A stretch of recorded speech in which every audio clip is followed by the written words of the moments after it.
Ok. Prego. Forse vedete anche voi un segnalino da qualche parte, o no? Tu Daniele vedi qualche simbolo? Sì, sì. È in streaming dal vivo. Bene, buongiorno a tutti. Good afternoon or good morning. It's my duty, but even much my great pleasure to welcome all of you here today. First of all, the speakers in this Zoom room, but also the colleagues, musicians, friends, and students who attend the conference via YouTube and other social media. My greeting is also on behalf of the Dean of our department, Professor Claudio Vela, who would have liked to be here as well, but he is unfortunately engaged elsewhere in other administrative duties. Almost everywhere in Italy, the anniversary par excellence that marks this 2021 is Dante's death 700 years ago. Next week, this department too will celebrate it with a dedicated day in the context of the great conference organized by our university. However, as a musicology department with a long tradition in early music studies, we couldn't help but celebrate the anniversary of such an outstanding composer as Josquin. And of course, for an academic institution, what better way to celebrate such a music genius than a conference with such renowned Josquin scholar and as a friend and colleagues who have joined us today. So many thanks to all of you for accepting our invitation for the new insight you would present today and tomorrow on the conference topic, Analyzing Josquin Music from many different points of view. Of course, we would have loved to hold the conference with all of you here in Cremona, so as to combine the scientific part of the conference with the equally important friend and gastronomic parts. But alas, the uncertainty due to the pandemic situation suggested not to go that way. But well, let's say that the personal meeting is just postponed. There is no need, after all, to wait for another 500th anniversary to organize a live conference here in Cremona. So before giving the word to the chair of today's session, let me conclude this brief greeting by expressing on the behalf of the scientific committee our great thanks again to all of you and to our technical staff of the department, especially to Roberta Licitra and Pierluigi Bontempi, who have assisted us during the conference final preparation. And finally, last but not least, allow me to give a personal and special thanks to Francesco Saggio, without the daily work of whom this conference could never have taken place. But now, so let's begin with the paper. So please, Professor Rifkin, start chairing the session. Thank you, and good work to everyone. Thank you, Daniele, and also Francesco, for all that you have done to make this conference possible. It's an honor to be able to chair this initial session. Let me just quickly run over the ground rules. After I introduce each speaker, she or he will present the paper, which will last about 30 minutes. That should leave us about 15 minutes for discussion. And then the papers will follow in direct order. There is a possibility that we may take a break at some point. That we're playing, as they say, by ear. We'll see how we feel. But for the moment, let me not delay any further, and let me introduce to you and then to turn the floor over to David Rothenberg. David J. Rothenberg is Associate Professor and Chair of the Department of Music at Case Western Reserve University in Cleveland, Ohio, in the USA. He is author of The Flower of Paradise, Marian Devotion and Secular Song in Medieval and Renaissance Music, that was published by Oxford University Press in 2011, co-editor of Music and Culture in the Middle Ages and Beyond, Liturgy, Sources, Symbolism, Cambridge University Press, 2016, and co-editor of the Oxford Anthology of Western Music, Volume 1, The Earliest Notations to the Early 18th Century, which is forthcoming from Oxford University Press in its third edition. His subject, as you know, is going to be morning, mode, recitation, and text expression in Planxit Autem David. David Rothenberg. Thank you very much, Joshua. And let me also extend my thanks to Daniele and Francesco and the organizers of this wonderful symposium. It's wonderful to see you all, and welcome to all of those who I can't see who may be joining on the YouTube stream, all those who I know and those who I don't know. Thanks for joining us. And with that, I'll jump right into my paper as soon as I start my screen share.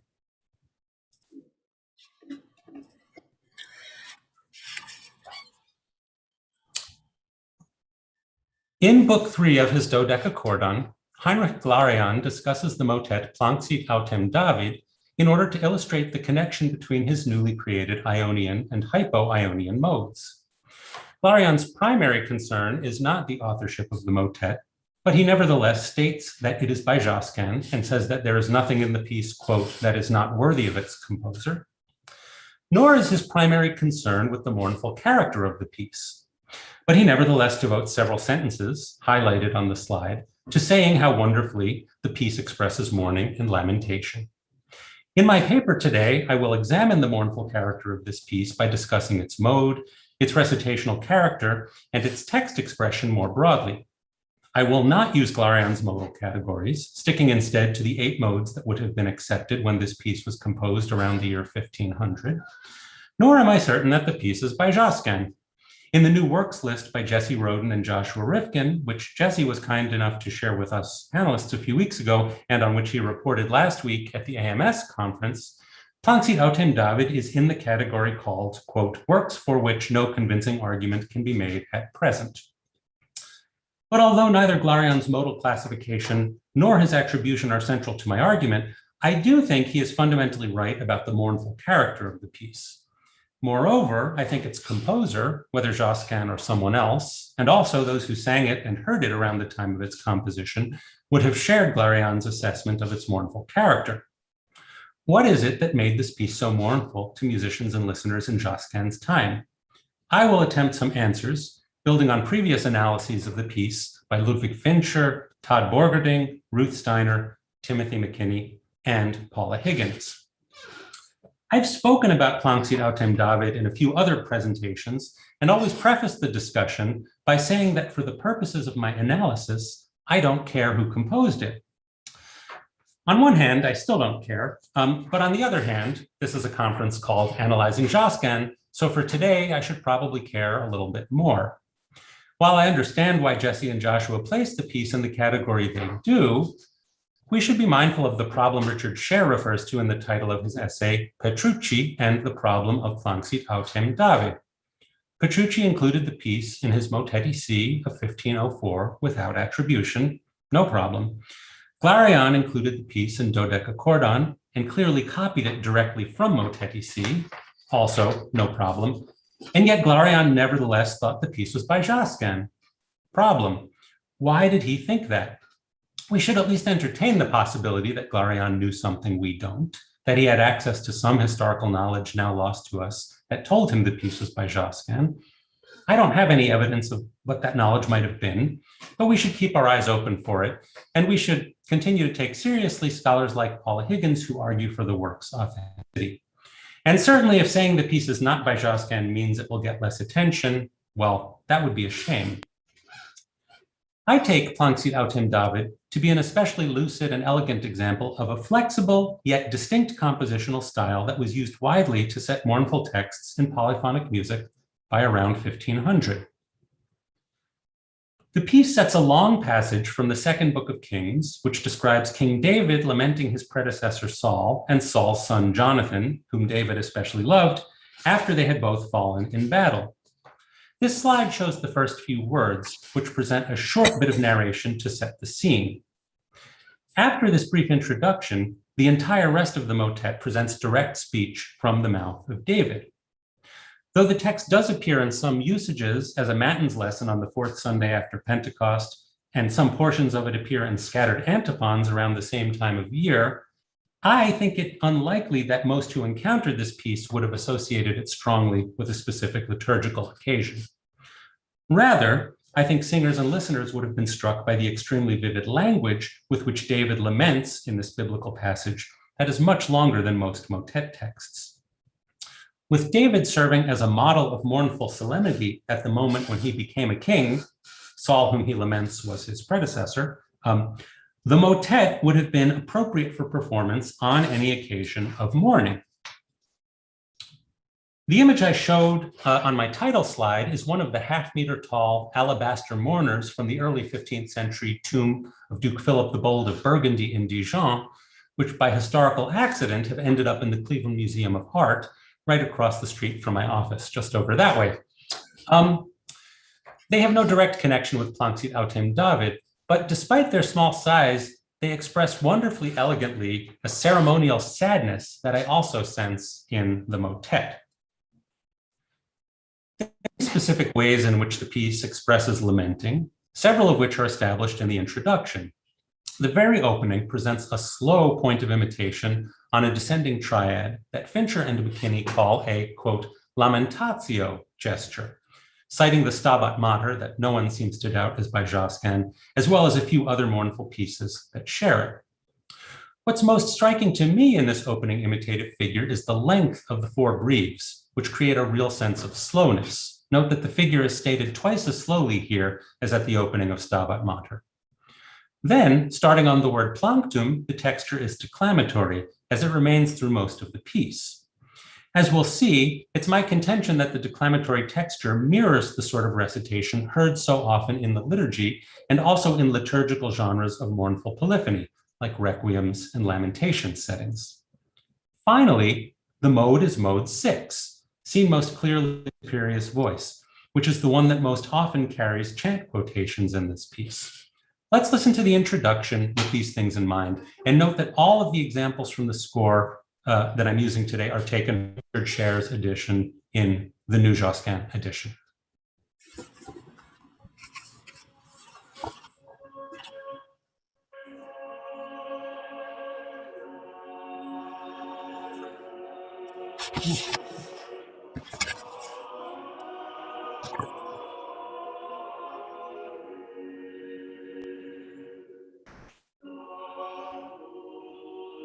I'm sorry, David, I'm having trouble hearing. Is anybody else having the same problem?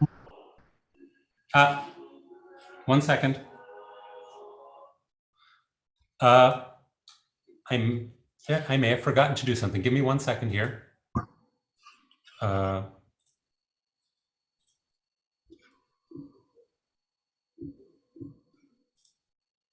forgot to click a button. I think I was coming in under time, so I will start playing the example now. And let me know if you hear it. Sure. And I'll give you the extra time. That better? Fine.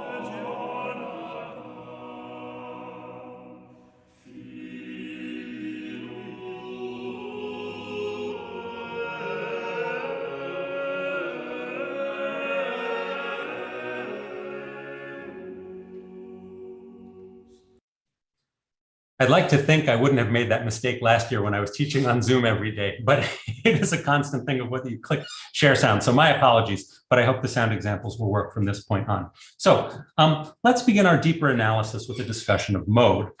It is very difficult to speak meaningfully about the extra musical affect of the modes circa 1500, but that didn't stop theorists from attempting to do so. What they say is extremely inconsistent and generally uncompelling, with one exception. The sixth mode is almost always described as tearful or lamenting. Late 15th century liturgical polyphony can go a long way towards explaining how the sixth mode came to be associated with lament. Specifically, two new genres of liturgical polyphony with strong mournful associations featured the sixth mode prominently. The first is the Mass for the Dead, which, as we know, emerged as a polyphonic genre, the Requiem, in the decades just before the composition of Planxit autem David. Not all early Requiems set all the same movements from the Mass for the Dead, but two movements that are always included are the first two, the Introit and the Kyrie. Both are in the sixth mode. Early Requiem composers all stuck closely to the chant in their polyphony, using it as a cantus firmus in the tenor or superius voice. Now let's listen to a bit of the Introit and Kyrie of the Requiem by the French royal composer Prioris. In the Introit, after the tenor incipit, Prioris quotes the entire chant in the superius and incorporates motives from it into the other voices as well. The mode 6 sound of the chant permeates the polyphony.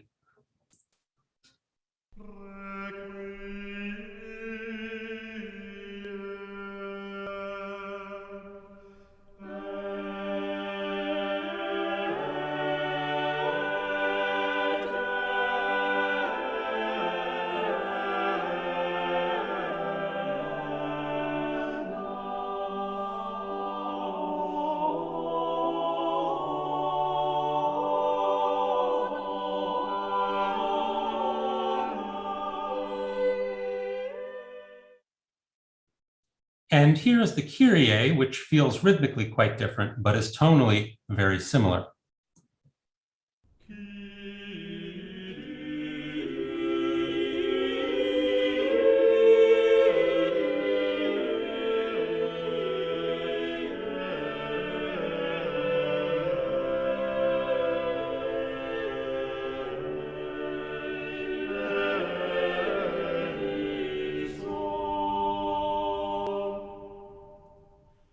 That the Introit and Kyrie appear back-to-back within the Mass of the Dead created an association of the sixth mode with mournful music.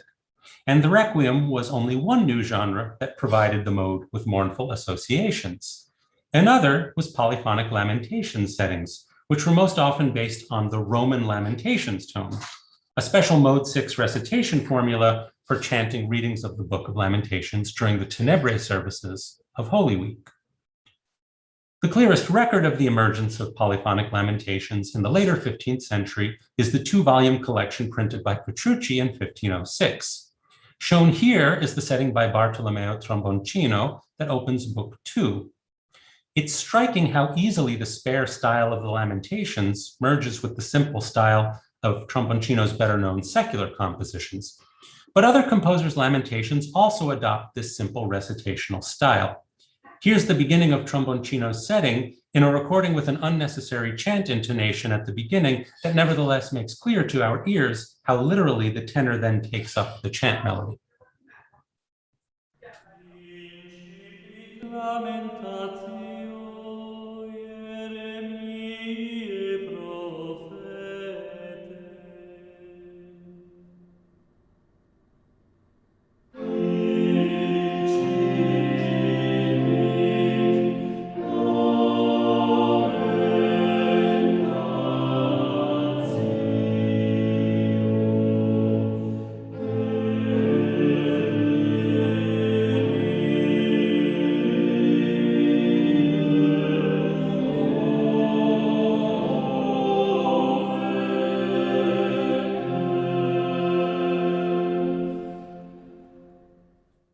Beyond requiems and lamentation settings, which employ mode 6 in a straightforward way that follows the chants they quote, there are other compositions that employ this sixth mode sound by choice. For just one, Nymphe Paix is a six-voice composition no one at present seems to doubt is by Josquin, in which four voices sing a French lament text, while the other two construct a canon on the borrowed cantus firmus Circum dederunt me, the invitatory antiphon from the Office of the Dead.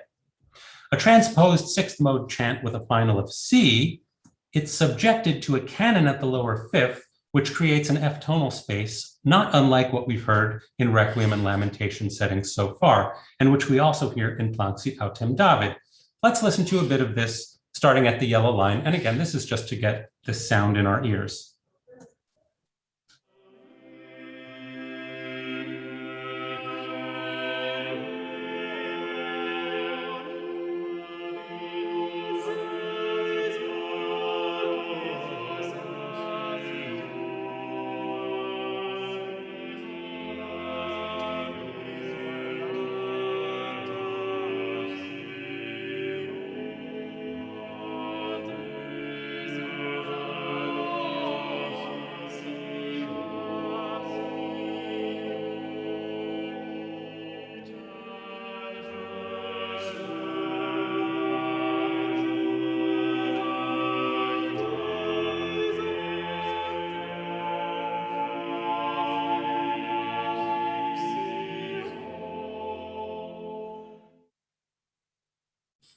Now let's turn back to Planck sit autem David.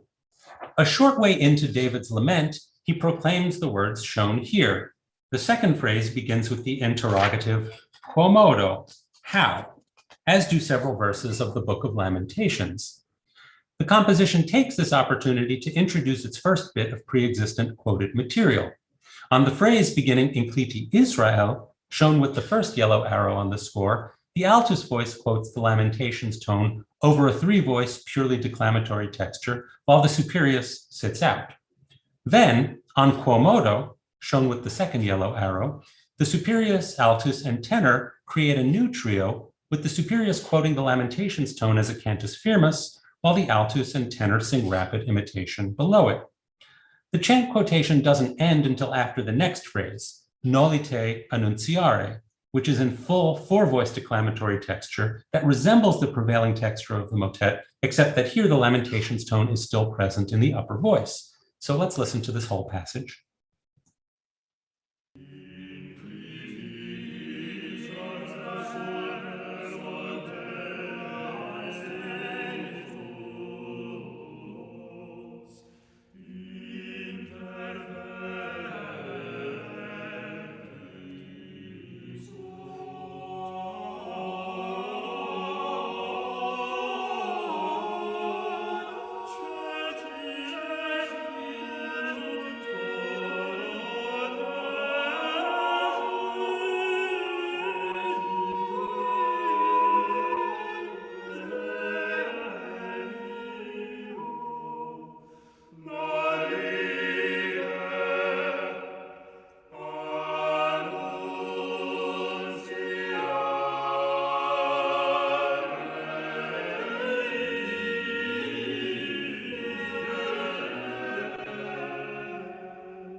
The Lamentations tone is the most important structural building block of the piece. I count 7 quotations of it. Ludwig Fincher pointed out 5 of these in his essay on the four-voice motets in the Josquin Companion. McKinney added another one in his 2004 essay, Hidden in the Bassus Voice, and I add 2 more, one in the tenor voice just before McKinney's, and another towards the end of the piece on Super Amorem Mulierum, which I'll discuss in a moment. Altogether, these quotations place the Lamentations tone in every voice of the motet at some point or other. Here's the second occurrence of the word quomodo. Again, the Lamentations tone is quoted, but this time first as a cantus firmus in the altus as part of a 3-voice texture for just the first phrase of the tone, and then in the superius as part of a full 4-voice texture for a complete statement of the tone. This quotation, this complete quotation begins on the word Jonatas, which emphasizes David's special love for Jonathan that Todd Borgerding has written about as a central expressive theme of this piece. In this excerpt, the prevailing declamatory texture gives way to the most extended quotation of the Lamentations tone in the entire piece.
For most of the remainder of the piece, text of which is shown here, the prevailing declamatory texture returns. One striking moment occurs on the words super amorem mulierum. I grieve for thee, my brother Jonathan, exceedingly beautiful and amiable to me, above the love of women, which is the point at which homoerotics can most readily be read into this biblical text and this composition. I believe the superior's voice here is quoting the second half of the Lamentations tone, where the melody finishes its recitation on A and descends to the final F. The initial quotation of the tone beginning on the word Jonathan on the previous slide is thus brought to its final close here with David's claim that Jonathan is in fact amiable to him above the love of women. So let's listen just to this little passage.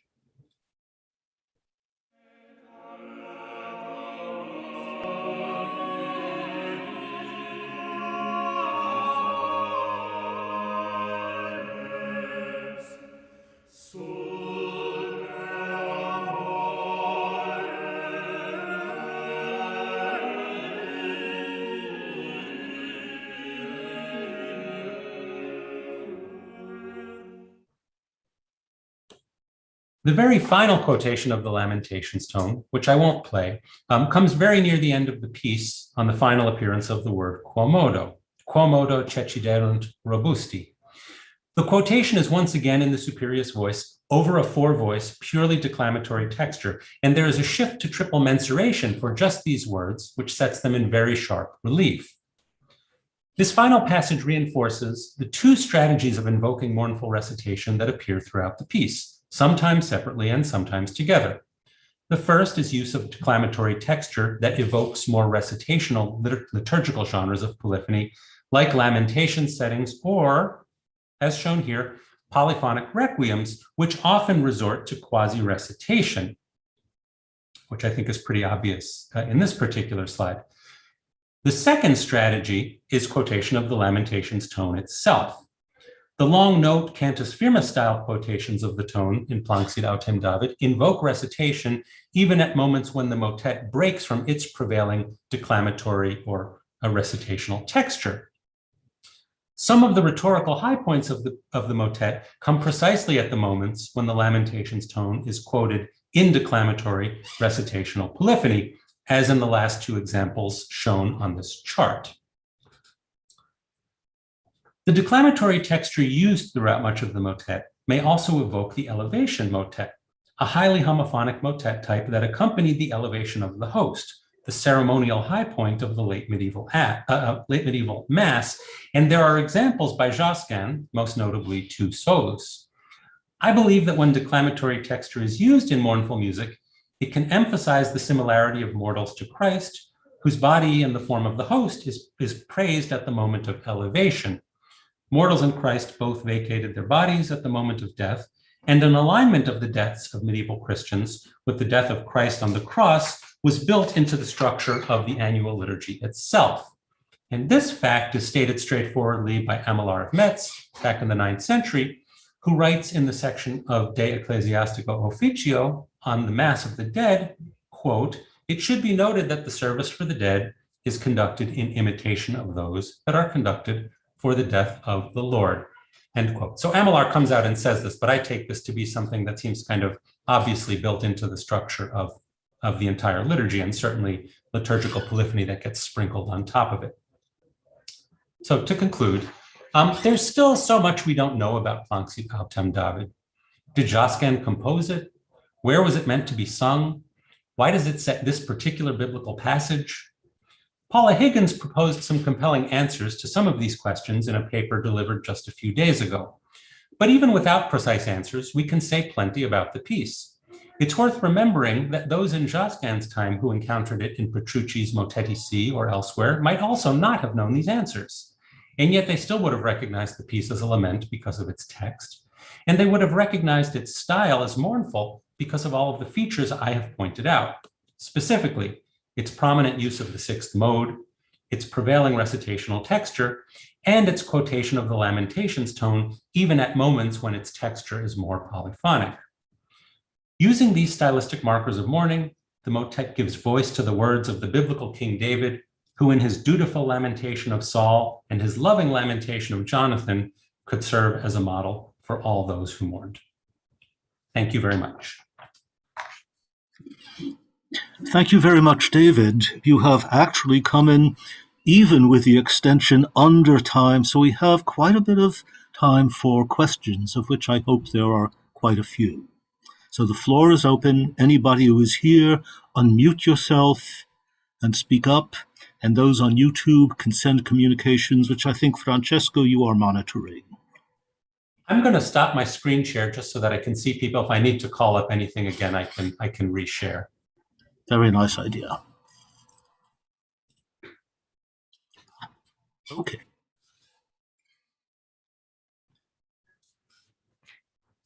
Who will get the ball rolling?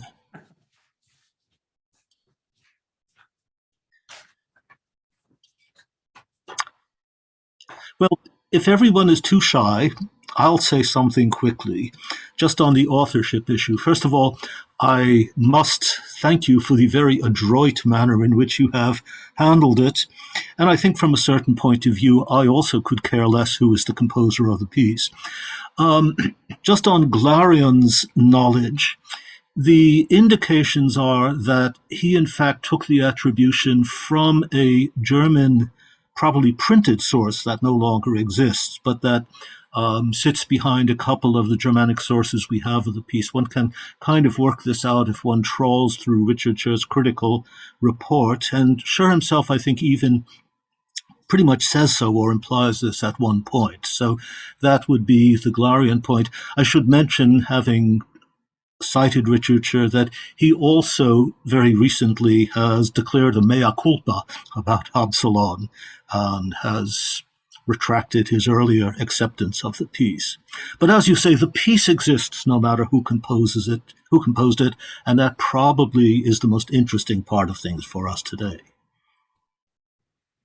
Yeah, fair. And I, so I'm sure that's all right. And I mean, there still has to remain a little bit of question, I would think, why would he use, I guess you're saying he used Petrucci's edition, right, for the music, and then he took the attribution from elsewhere. And I guess maybe so. And so maybe it's completely inaccurate. But I still think it's worth keeping our minds open somewhat. I did hear Richard say that at the AMS session last week. And it's sort of difficult to keep up with these things. But you're right. I mean, and my main concern with this is not as a Josquin piece. It's as a piece that is in not an enormous number of sources, but enough to let us think that it was pretty widely known. It got around. I'll just say one thing also about one more, since you mentioned about Glarian's knowledge. The attribution is in the set of part books compiled by his friend Egidius Tschudi, who was drawing on this Germanic source, but so that Glarian had it right within his circle. Now, why he didn't use Tschudi's source and use Petrucci, that's another question. But we must have more questions out there. Maybe I can jump in off that just almost inevitably. Thanks so much, David. It's wonderful to hear what you to say about the piece. Not least because this does seem to be in a certain way a very forward-looking work. I'm sometimes surprised when I recall that it circulated. The Petrucci prints it already in 1504 with this very easy breezy declamatory style of a kind that in other contexts, as you show, can be associated with a requiem or lamentations. Or I would think of some music by someone like Isaac, who can just kind of churn it out, and it's very expressive and has the text right in the front of its mind. I think that's the place where I'm again the most interested to think about context is with respect to other lamentation settings and the motet as a genre around this time where so many things are happening. If I could return just briefly to authorship, because I suppose, given the subject of today, we have to, I would just first of all echo Joshua's point about the sources and say that it seems to me a very standard situation where we have a piece that turns up sometime shortly after 1500 without an attribution, but then magically acquires one sometime closer to the moment when we just have dozens and hundreds of these things turning up, above all in German sources, 1520s, 30s, and so on. And that's what Glarianus surely saw. But also on the music, I think we can see at a technical level things happening that are outside of Josquin's practice, whether we're talking about dissonance treatment, parallels, stuff like that. And then if we think about the way Josquin does laments, what's cool here is that he seems to have certain kinds of techniques. The pervasive cantus firmus of Nymphe de Buey, I'll talk about tomorrow, the 3 out of 1 canon of De Profundis, the 2 out of 1 canon of the 5th against other very complex interlocking imitation in Nymphe na Paix, or the pervasive cantus firmus of Stabat Mater.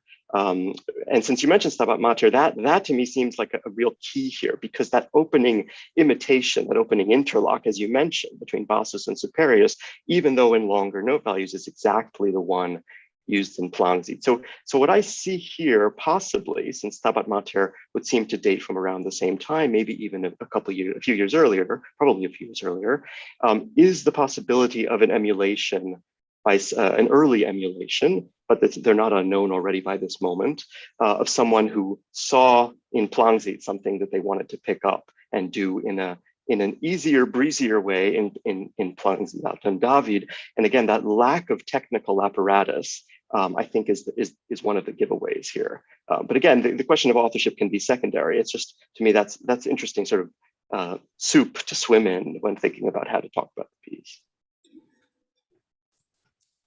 Yeah, thanks. And that does give some nice, I guess, sort of context and compositional style. One interesting thing that I'm struggling with the Stabat Mater is it shares a certain character, and it shares that opening descending imitative figure quite clearly.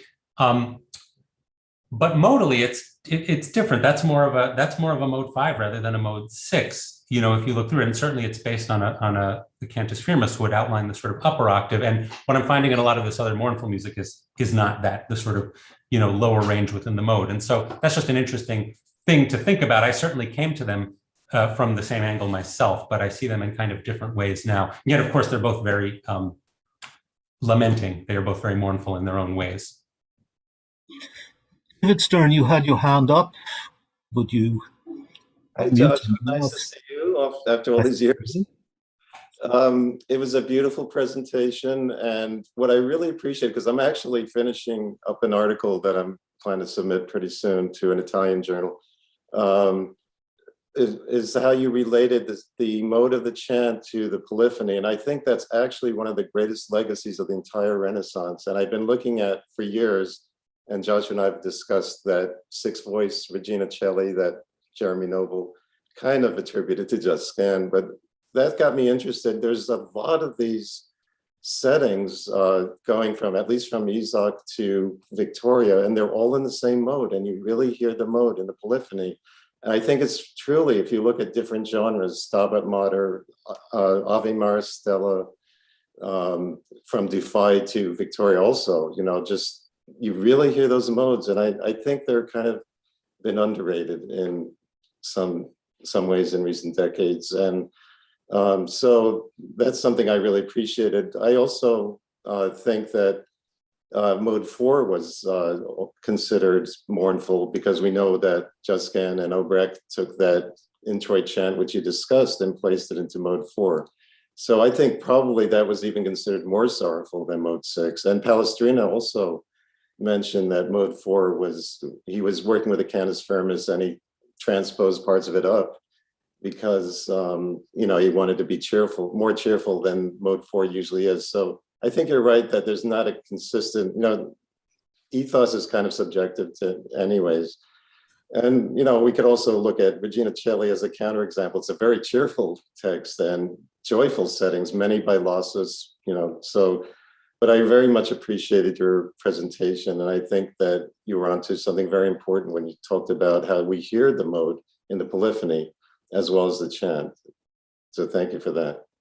Yeah, thank you. I mean, I think you're right. And, I didn't talk about it here, but yeah, I mean, mode 4 is mournful in a different way. And it's, certain characteristics of that mode make it mournful that are different. Mode 6, I really think it's just an association with these chants But when it gets taken up in polyphony, I mean, the chants have a certain kind of spare style to them. They focus a lot on the final and the reciting tone. And when that gets used in this spare mournful style, which is, I didn't emphasize this today, but it tends to be slower moving. It has, I think, sort of less dissonance. It just sort of gets almost the triadic sound of the sixth mode that results from just kind of, harmonizing those reciting tone A's. That becomes a really pervasive part of this sound. And one interesting thing to think about with all of this is that, sort of ethos or affect, they don't get aligned with things like a mode abstractly. So it's not like you can say, I would not make an argument that mode 6 is mournful, therefore any piece that is mode 6 is mournful.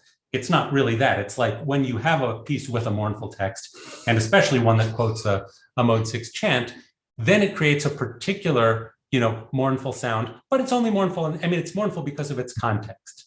Well, you gave very convincing examples, what you shared. And I also, if you look at modal theory, like a lot of the treatises, they give you chant theory, and then they give you species. And so I think that this polyphonic setting of chant is where those two traditions, Meyer called it pseudo-classical and Western ecclesiastical, that's where they get fused together, because that's where you have freely composed polyphony in the very clearly audible modes, joining chants also in audible modes. Could I interject? Thanks, David. It's just that time is growing short and Antonio Chimotti has a question. Sure. I wonder if we can go over to him. And thank you. And thanks, David, for talking about Planck, Autem, David. I will be speaking of it as well tomorrow. So I'm really excited to hear what you're going to think. And well, first of all, I'd like to say that I see the connection you mentioned between Lamentation and Requiem is very compelling. I mean, there are theorists, I'm thinking of Dankar, for example, in the 1560s. He speaks of Lamentations and Requiem together, and he says something quite funny. He says that singers, when they sing that, they howl like farmers through the text, commenting on the homorhythmic performance of it. So it seems to be something listeners would recognize.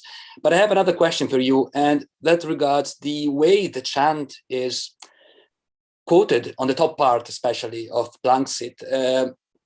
Do you think the way, I mean, I know Cantus Firmus works in a specific way in that time, and there's lots of pieces that quote the chant in long values, especially in the Requiem tradition. But do you think that could also be heard as adding to the plaintive character of the piece?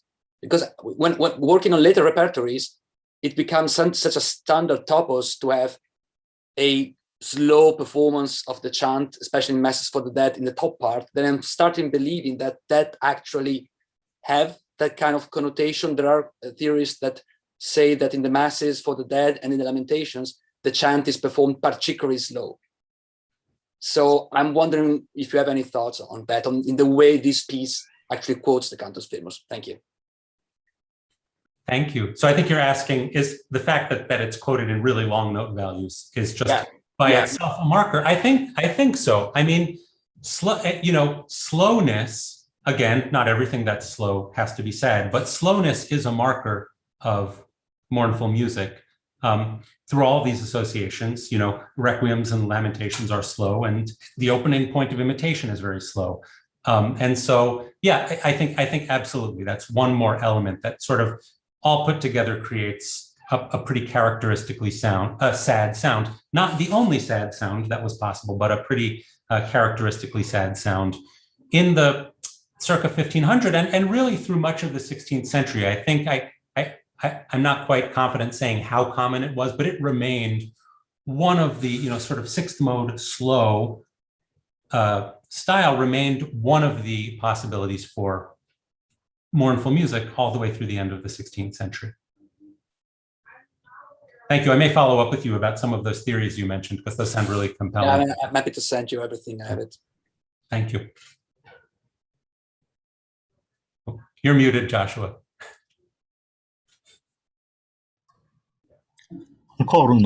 Are there more questions for David or comments that anybody would like to throw in?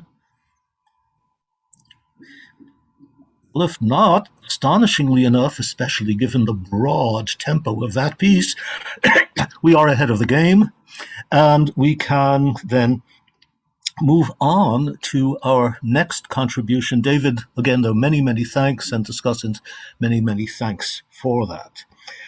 So our next speaker is Marco Mangani, and something has happened to my curricula for everybody here, which is, here we go, sorry. So, Marco Mangani is Professor of Musicology and History of Music at the SAGAS, S-A-G-A-S, Department of the University of Florence, and collaborates regularly with the Universidad Autónoma de Madrid.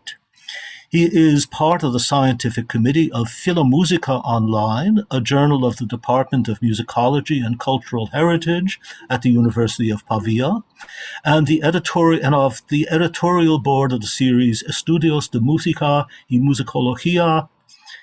He is also the current editor of the Revista Italiana di Musicologia, official organ of the Italian Society of Musicology, and also the president of the Centro Studi Luigi Boccherini in Lucca. He has written essays on Renaissance polyphony, 18th century Italian instrumental music, and jazz. His most recent contributions include a volume on Luigi Boccherini symphonies, Florence Ochki 2019, which he edited together with Matteo Giugioli and Germán Labrador, and the critical edition of the Secondo Libro de Madrigali de Carlo Gesualdo, published in Kassel by Bärenreiter in 2020. So, Professor Mangani, we look forward to your talk, which will be on rereading Aron Analysing Josquin, The Case of the Chanson. Thank you so much for your presentation. I hope you will see my screen. Do you see it? It's fine. Well, so my paper aims, first of all, to cast at least a partially new look at Pietro Aron's Trattato. Let us begin then by commenting on the sentence on slide 1, taken from the introduction to the Trattato itself. You can read it in translation here. I hope it's enough clear. I don't want to go to read these translations for the sake of time.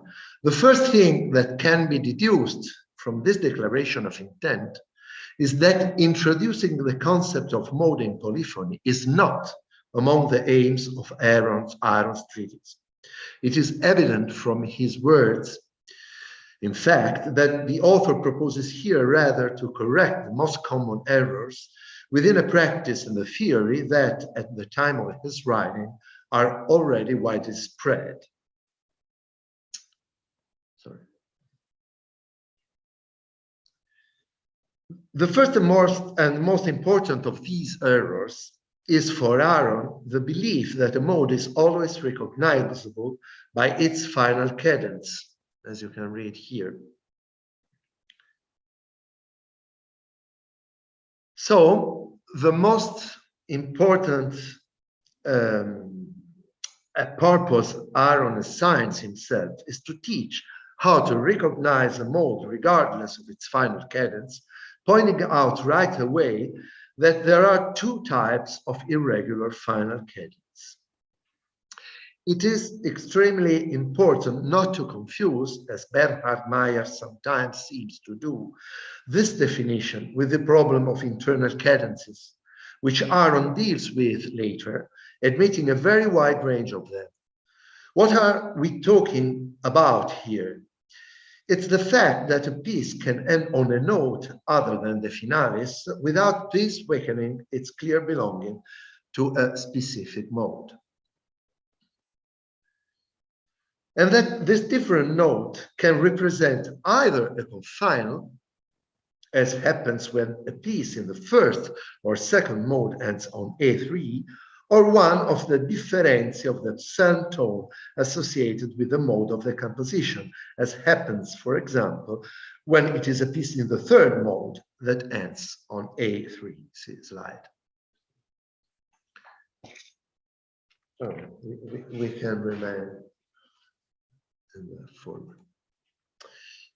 It will be useful to remember, incidentally, that the cadential goals identified by Aaron are not pitch classes, but rather pitches defined exactly within their octave of belonging, which is of considerable importance precisely because of the question of internal cadences, a crucial issue, but which, for reasons of time, while I will not deal with here, referring it to a possible written version of this contribution.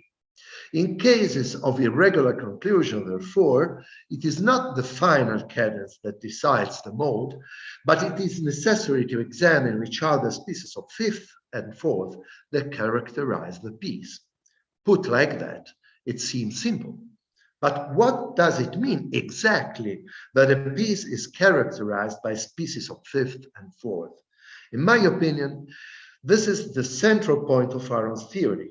Before examining it, however, it will be appropriate to consider one last aspect, perhaps the most controversial, of Aaron's Trattato, namely the centrality he assigns in the identification of mode to the tenor voice. That in defining the compositional process as a stratification starting from the tenor, the treatise presents an aporia with what Aaron himself declares well elsewhere is undoubted. But this does not allow at all to affirm that in recommending the examination of the tenor to decide the mode of the piece, Aaron makes an undue abstraction or shows himself still anachronistically tied to the composition of cantus firmus. His words in this regard are unequivocal, as you can read here.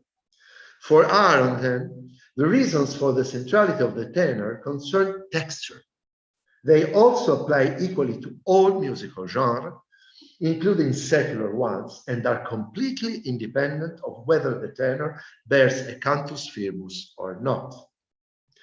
That the canto, moreover, is less able than the tenor to decide the mode is a fact related to hexachorded practice.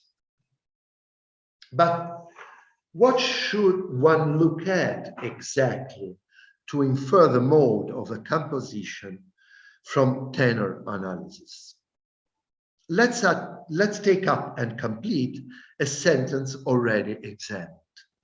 If some pieces end on A3, as long as they do not have B flat in the C key signature, this conclusion can be either the confinal of the first and second modes or a differentia of the third mode. And this always applies to masses, motets, songs, frottole, strambotti, madrigals, sonnets, and capitoli, provided that in them the processo is always adequate now to the conclusion or on the confinal and now on the differentia. In my view, the key word in this passage is processo. The term seems to be Aaron's prerogative. The first survey I conducted on TMI, which will certainly need further comparisons, has shown that it, massively present in Aaron's treatise, is used later only by Illuminato Aiguino, who is known to have been Aaron's enthusiastic pupil. For the rest, the term seems to disappear completely from the Italian musical treatises of the 16th century. Having said that, I have more than one perplexity about Power's belief that this term is used by Aaron, following the model of Jacobus Leodiensis, as a synonym of ambitus. Or rather, I am convinced that for Aaron, the ambitus per se, as an abstract datum, is of no significance. What counts for Aaron is clearly the way in which the ambitus is concretely manifested in the melodic course of the tenor. This is particularly evident in those passages in which Aaron declares that the plagal mode is distinguishable from its authentic counterpart in that it has not the same continuo processo. If the processo were only the distance between the lowest and the highest sound of a voice, the adjective continuous would evidently have no meaning. In his treatise, Aaron does not provide an explicit definition of processo, of the term. However, In another passage, it clarifies its meaning more precisely. This passage tells us a few things. First, that the species of fifth and fourth proper to a mode must be made evident by the melodic profile of the tenor, lo ascenso e discenso di alcune sue specie, in order for a piece to be said as being actually conceived in that particular mode. That this profile is much more decisive than the conclusive cadence for the purposes of modal attribution, second. And third, that there may very well be, and indeed there are, pieces of music that are not conceived according to a modal profile, which does not prevent them from being pleasant, euphonic. On this last point, I cannot find a better refutation of Power's idea that the polyphonic modality was only an a posteriori classification criterion. If it was possible to conceive a piece without mode, it was because it could be compared with the current practice that used the modes, just as Liszt could conceive a bagatelle without tonality, because after all, tonality was real. Let us now consider again what, at least in the context of secular music, seems to be Aaron's most controversial modal attribution, namely the attribution to the second mode of Loïsé Compere's chanson Seumier, which responds to the tonal type low clefs B natural A.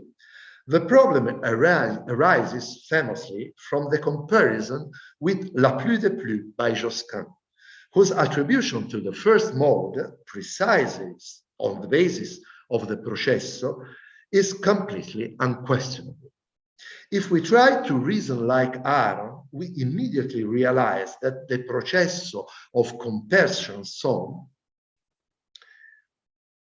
is, if considered up to its first cadential junction, on A here, I refer to the analysis proposed by the Josquin research project, only provides for the descent of the diatessaron La Re. In this sense, Power's assertion that Aaron, with this attribution, would aim only at the internal consistency of his own system seems to me both ungenerous and too optimistic. Ungenerous because it is quite clear that for Aaron, direct confrontation with concrete compositional conducts is crucial, as the very concept of processo shows, assuming, of course, that my interpretation of the term is correct. Optimistic, because it takes for granted a witty malafide, where probably it was just a hasty reading of the example. If Aaron had read Seumier's tenor more carefully, in fact, he would not only have noticed the obvious authentic ascenso encountered later on, but he would also have noticed that the principio of the tenor consists of note G3 that he admits as a possible beginning of the first mode, but not of the second. The question of the initial notes appropriate to each mode, like that of internal cadences, will necessarily have to be addressed in the further investigation.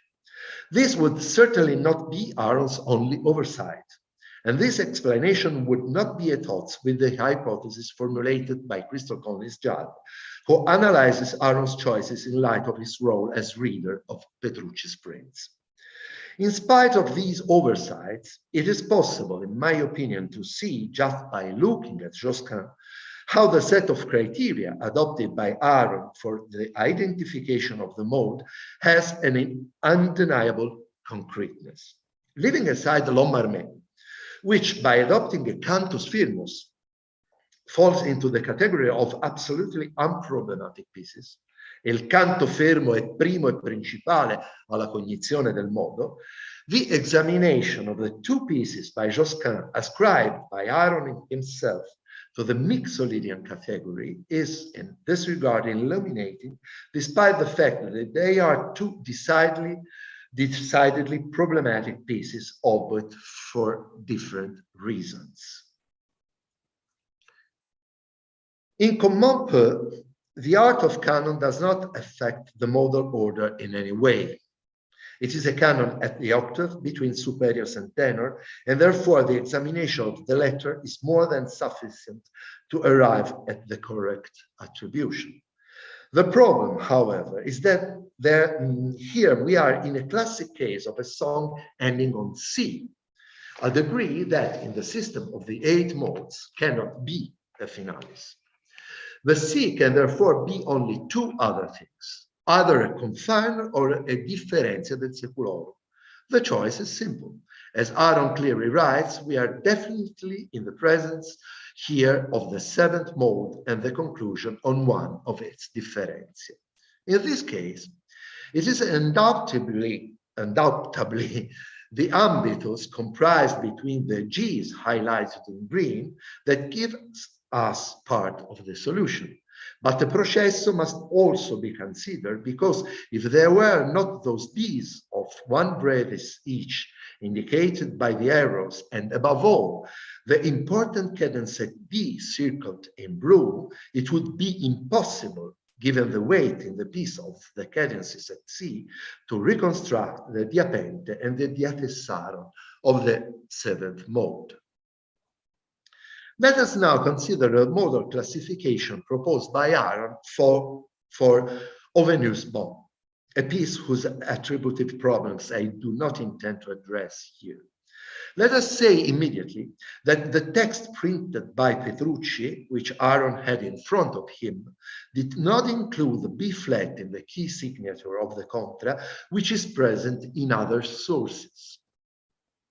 It is not surprising, therefore, that Francesco Spinacino, in making the tablature of this chanson, introduced only a very few B flats, in homage to the rule una nota supra la, but in general preferred to resolve the conflicts of mi contra fa by introducing an F sharp instead of a B flat. I refer to the complete description of Spinacino's ficta once again to a possible written version of this contribution. From the modal point of view, however, the question is of little relevance, since it is clear that a possible B flat for the contra can certainly not, in this case, be considered as an indicator of transposition, but as a cautionary indication, an issue that Aaron also discusses, challenging the legitimacy of partial key signatures. The tenor of this chanson, which responds to the low clef's natural B-G tonal type, has the following 2 characteristics. It never descends below the finalis, and it does not include an octave, but remains all within the 6th G3 E4, and therefore, given the exceptional character of this last sound, highlights exclusively the diapente of the ottava missolidia. It follows that the ambitus alone is absolutely unable to tell us whether the mode here is authentic or plagal. The missing diatessaron can very well be imagined for a tenor voice, both above and below the diapente. This confirms, in my opinion, that for Aaron, the concept of ambitus and that of processo do not coincide at all. The eye of a musician versed in plain chant, in fact, cannot have failed to notice that in this tenor, the quantitative and rhythmic weight of the note C is significantly higher than that on the note D. And that, in short, the melodic profile of this tenor insists much more on the repercussa of the plagal than on that of the authentic. All is well, then. Is the mode, as Aaron describes it, real in the sense that tonality, as described by Rameau, is real? I would say not. From no passage in the Trattato can we infer that in the melodic profile of the tenor, the weight of a note other than the extremes of the diapente and diatessaron can give us any indication of the authentic or plagal nature of the modal octave. We can only assume that Aaron proceeded in this way because we can certainly admit that his eye was trained to plain chant. And on the other hand, a piece such as Comment Peu, with its insistence and conclusion on C, seems to have been created on purpose for someone to hypothesize a special modal category. Therefore, we can never be grateful enough to Powers for having pointed out the aporias and inconsistencies of the alleged modal system, which should rather be considered, as Daniele Sabaino and I have been saying for some time, a system of systems. And on the other hand, to take up another concept reiterated by Daniele Sabaino and myself in other contexts, we will never have the smoking gun to prove that Josquin thought in modal terms. The examination of the modal attribution proposed by Aaron for Josquin's chanson, however, allows some provisional conclusions. First, polyphonic modality is not an invention of Aaron's, but a theoretical practical horizon of his time to which he attempts, in my opinion, bravely to give an arrangement. This arrangement is not entrusted by Aaron to a system with claims of strict internal coherence, but to a lively confrontation with musical practice. Aaron, so to speak, by getting his hands dirty, also run the risk of inaccuracy. Third, the melodic, where initial notes and internal cadences are understood by Aaron rather as prescriptions for composers, the melodic profile of the tenor is assumed by him as a criterion of recognition of the mode, essentially for reasons of texture, and not as a tribute to the declining tradition of the cantus firmus. Fourth, therefore, there is no reason to exclude secular music from the group of compositions conceived in modal terms. Fifth, and last, modality, with all this, was born as a problematic concept and would remain so throughout the 16th century. It is therefore up to us to continue to problematize this concept without removing it from musicological reflection. Thank you. Thank you very much, Marco Mangani.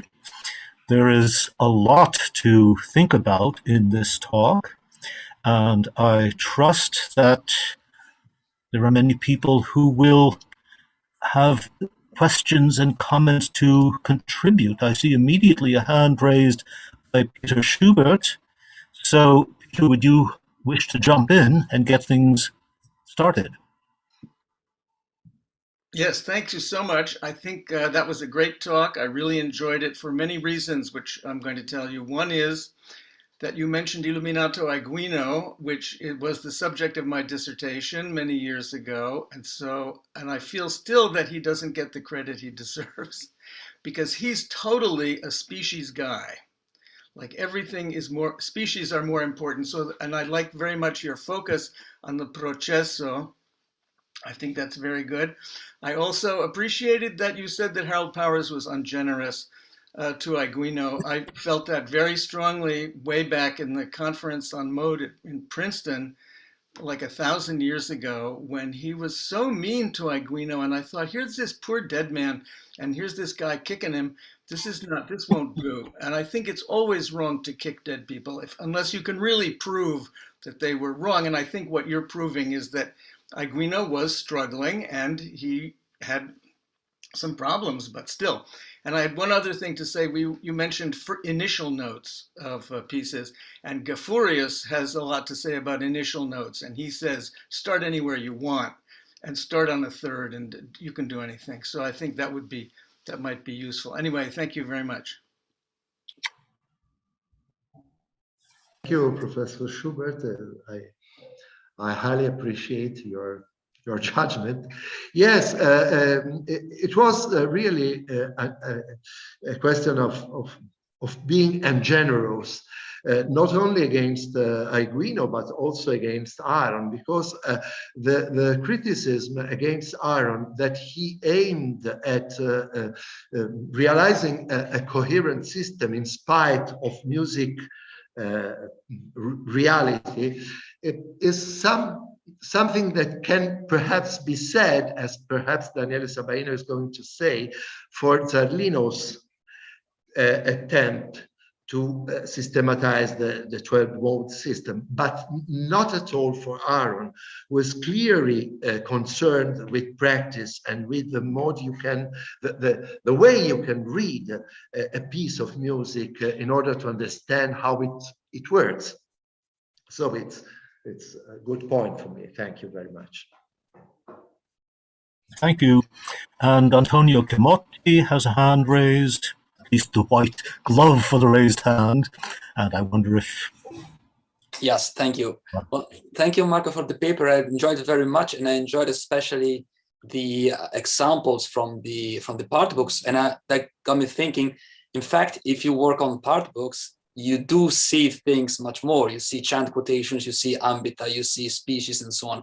He also used, you said something which, and now my maybe strange question is coming. You said his eyes were trained to play in chant. And that got me wondering, you read Aaron, you read so many theorists. There is anything in these writers that allows us to understand whether, when they speak of identifying the mode, they speak of hearing the mode or they speak of seeing the mode? Is there anything in the word choice that we can try to understand whether they were looking at those things or they were just listening? Thank you. Thank you, Antonio, for the question. I would not dare to answer in general, because it's a very wide topic. So I will answer as far as Aaron is concerned. We know that Aaron was working with Petrucci's prints in front of him. So it's quite clear for me that when he speaks of recognizing and examining the tenor of a piece, he speaks first of all of reading, of seeing something. There is nothing in his treatise which calls for hearing the mode in some way. But of course, the problem is a concrete one.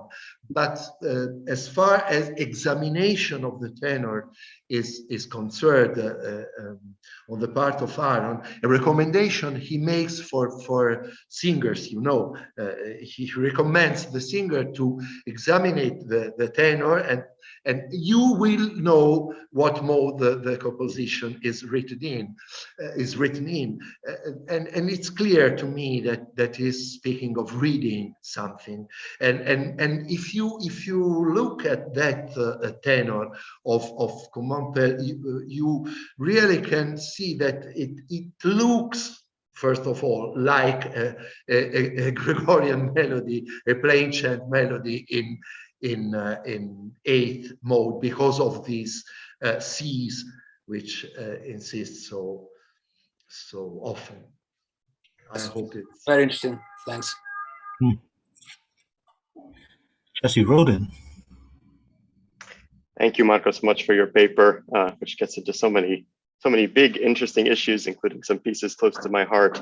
The discussion you're just having now with Antonio actually raises maybe a larger question for me that I know will be of interest to several people on the call, having to do with the kind of the stakes of modal classification, because what you see in Aaron, so interestingly, is a fairly early example of this, what we could call a classificatory impulse on the part of theorists. They really want to put the pieces into categories, and that itself obviously merits our attention. What I have a harder time with still is seeing how, when we're thinking about composition, compositional process, rhetoric, or even listening, how this matters, in what ways this matters. When I think of Josquin, I think of the practical necessity of avoiding certain kind of cadences in the frigid mode, this kind of thing. Or the one instance we have where he noted, and you mentioned it, where we know he paid attention to the concept of mode, or we think we know, the Missa la Marmé sextitoni, which seems mainly to be about a game of avoiding quoting the tenor as it would logically be quoted, because it's in the, it's authentic. The piece has to be plagal. But so beyond those examples, and it really is an open question, what do we think are the stakes here? What do we think are the implications for assigning a given piece to a given mode, particularly when we're getting down to the fine-tuned problem of 5 versus 6 or 3 versus 4?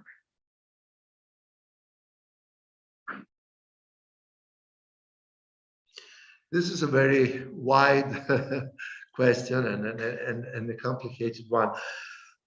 So I think you're completely right in saying that Aron's is a first instance of this classificatory aim on the part of theorists, perhaps a very new one. The problem to me is that you have to do with something which cannot be put so positively as perhaps which key is written a symphony or a sonata, because to analyze this processo, which is, I insist, is something different from ambitus, is something more than ambitus, is something that calls for your attitudes, not only as theorist and as a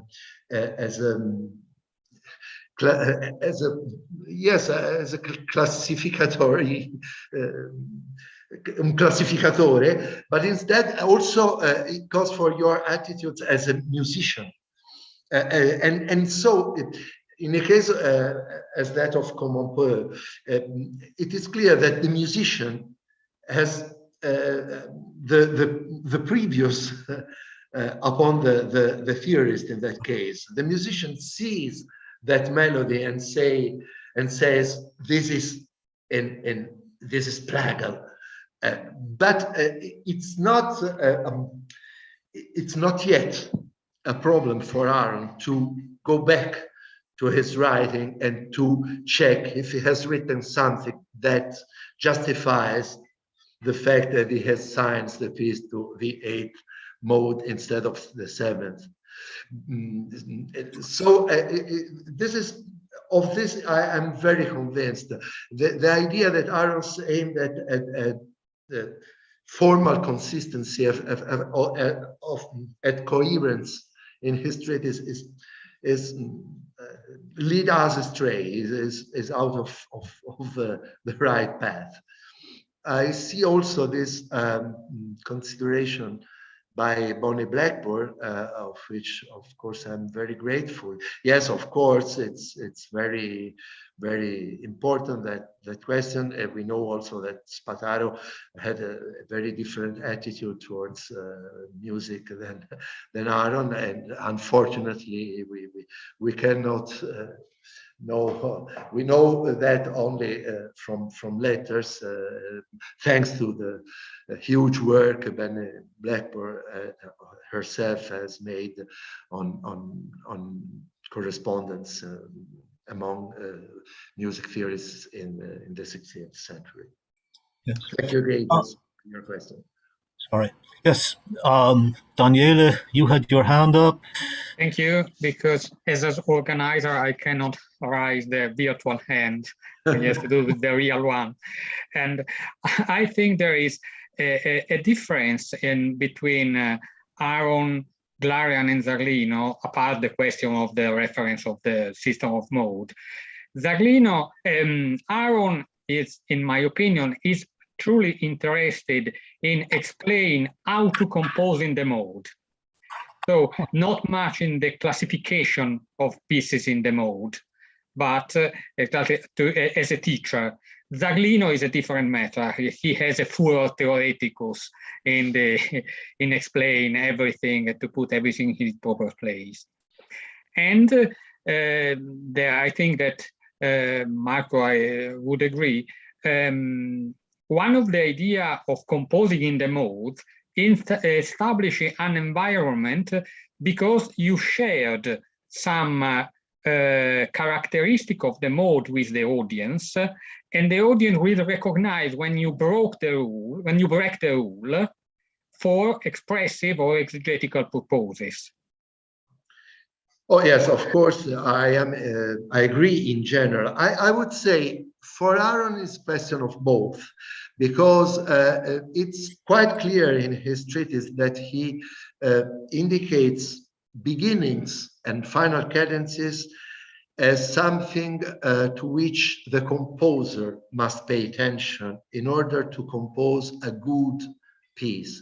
And it's clear the same way that when he speaks of the tenor as the main criterion to classify, modally classify a piece, he's talking to singers.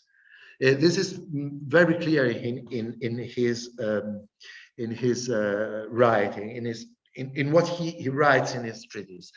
And last, for the of course, the question of expressive intentions is enormous, but I would say, unfortunately, in the case of Aaron, we can say very little about that, because he had in front of him part books without words.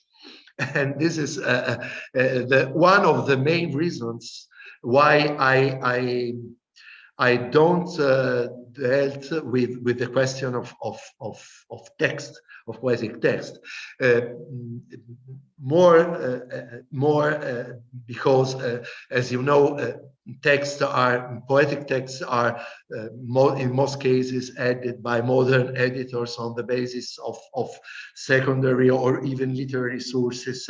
So it's I'm not saying that that's not an important issue, but I'm saying that it must be founded anew and in a very different way, which have posed the question about Italian madrigal on motets of the second part of the century, where you have no problems or quite few of text underlay, and so it's much clear the relationship between poetic texts and compositional choices. Excellent. Is there a last brief question or comment, or should we move on? Well, I do not see a hand raised. I am sure, again, the issues that are raised here are going to be reverberating in our minds for some time to come. And possibly if we have the encore of this symposium live in Pavia, which we all would love to see, we would have a chance to take this up again. But thank you very much, Marco Mangani, and for the discussions. We do move on, and the next paper is by Daniele Sabaino, who obviously needs no introduction to everybody here, but whom I shall introduce nevertheless. Daniele is full professor of musicology at the University of Pavia, Department of Musicology and Cultural Heritage, campus at Cremona. He has published extensively on the analysis of tonal space in medieval and Renaissance music, on relationships between music and liturgy from the Middle Ages to the present day, and on Juan Caramuel Lobkowitz's music theory and theology. He is the editor-in-chief of the musicological journal Filomusica Online and co-editor of Marcantonio Ingeneri's Opera Omnia. Currently, he is working on the critical edition of Gesualdo's fourth book of madrigals in the new Gesualdo edition published by Bärenreiter. And his topic today is Siccome fece il dotto Josquino, Zarlino's modal reinterpretations of Josquin's music. Professor Sabaino.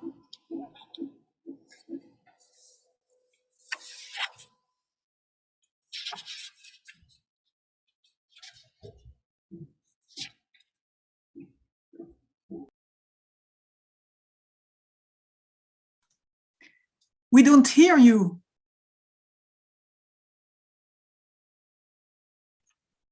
Okay, now can you hear me?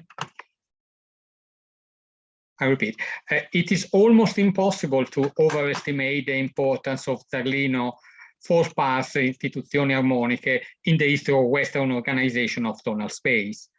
I am fully aware that this is neither a particularly original statement, not a very clever opening for a paper focused on 16th century modality. I hope, however, to be able to show that in spite of everything that had been written, there is still something to say on the subject Zarlino and the modes, especially in the crucial field of the relationship between his modal theory and the actual organization of the composition he refers to, a significant example of each modal category. In my opinion, there are at least three reasons that mark the importance of Zarlino as modal theories.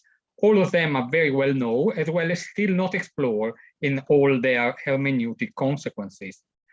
The first reason is the revival of Glarian expansion of the modal system from 8 to 12 categories. Glari's innovations must have dazzled Zarlino.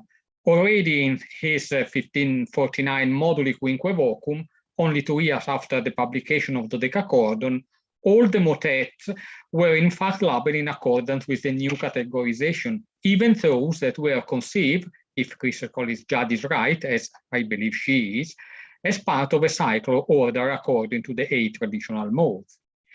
Zarlino modal theory continued to evolve up to the final stage set out in the Dimostrazioni Armoniche, where the ordering of the 12 modes is changed as a consequence of the rationalization of the species of fourth, fifth, and octave. This final stage, however, had almost no reception among musicians and theorists. On the contrary, the proposal of the Istituzioni had a profound impact both on contemporary theory and musical practice, especially in Italy and a little bit later in Spain, even though it never gained universal acceptance, something, en passant, that forced modern analysts to question and probe each time whether a given piece of music or the total output of a composer should be interpreted in the light of one or the other system of tonal organization. The second reason are the compositions cited as real example of the different modes, as they provide an invaluable emic insight on the ways such a learned theorist assign a composition to one mode rather than another.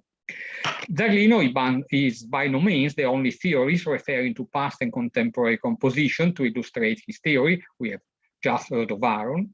But his modal assignments are particularly thought-provoking because, by force of circumstances, they involve a reinterpretation, especially of the modal category represented by the tonal type natural A and flat D, which had existed for a long time in music practice before the definition of the 12-mode system, but did not have a theoretical status comparable with the type related to the other octoechos final.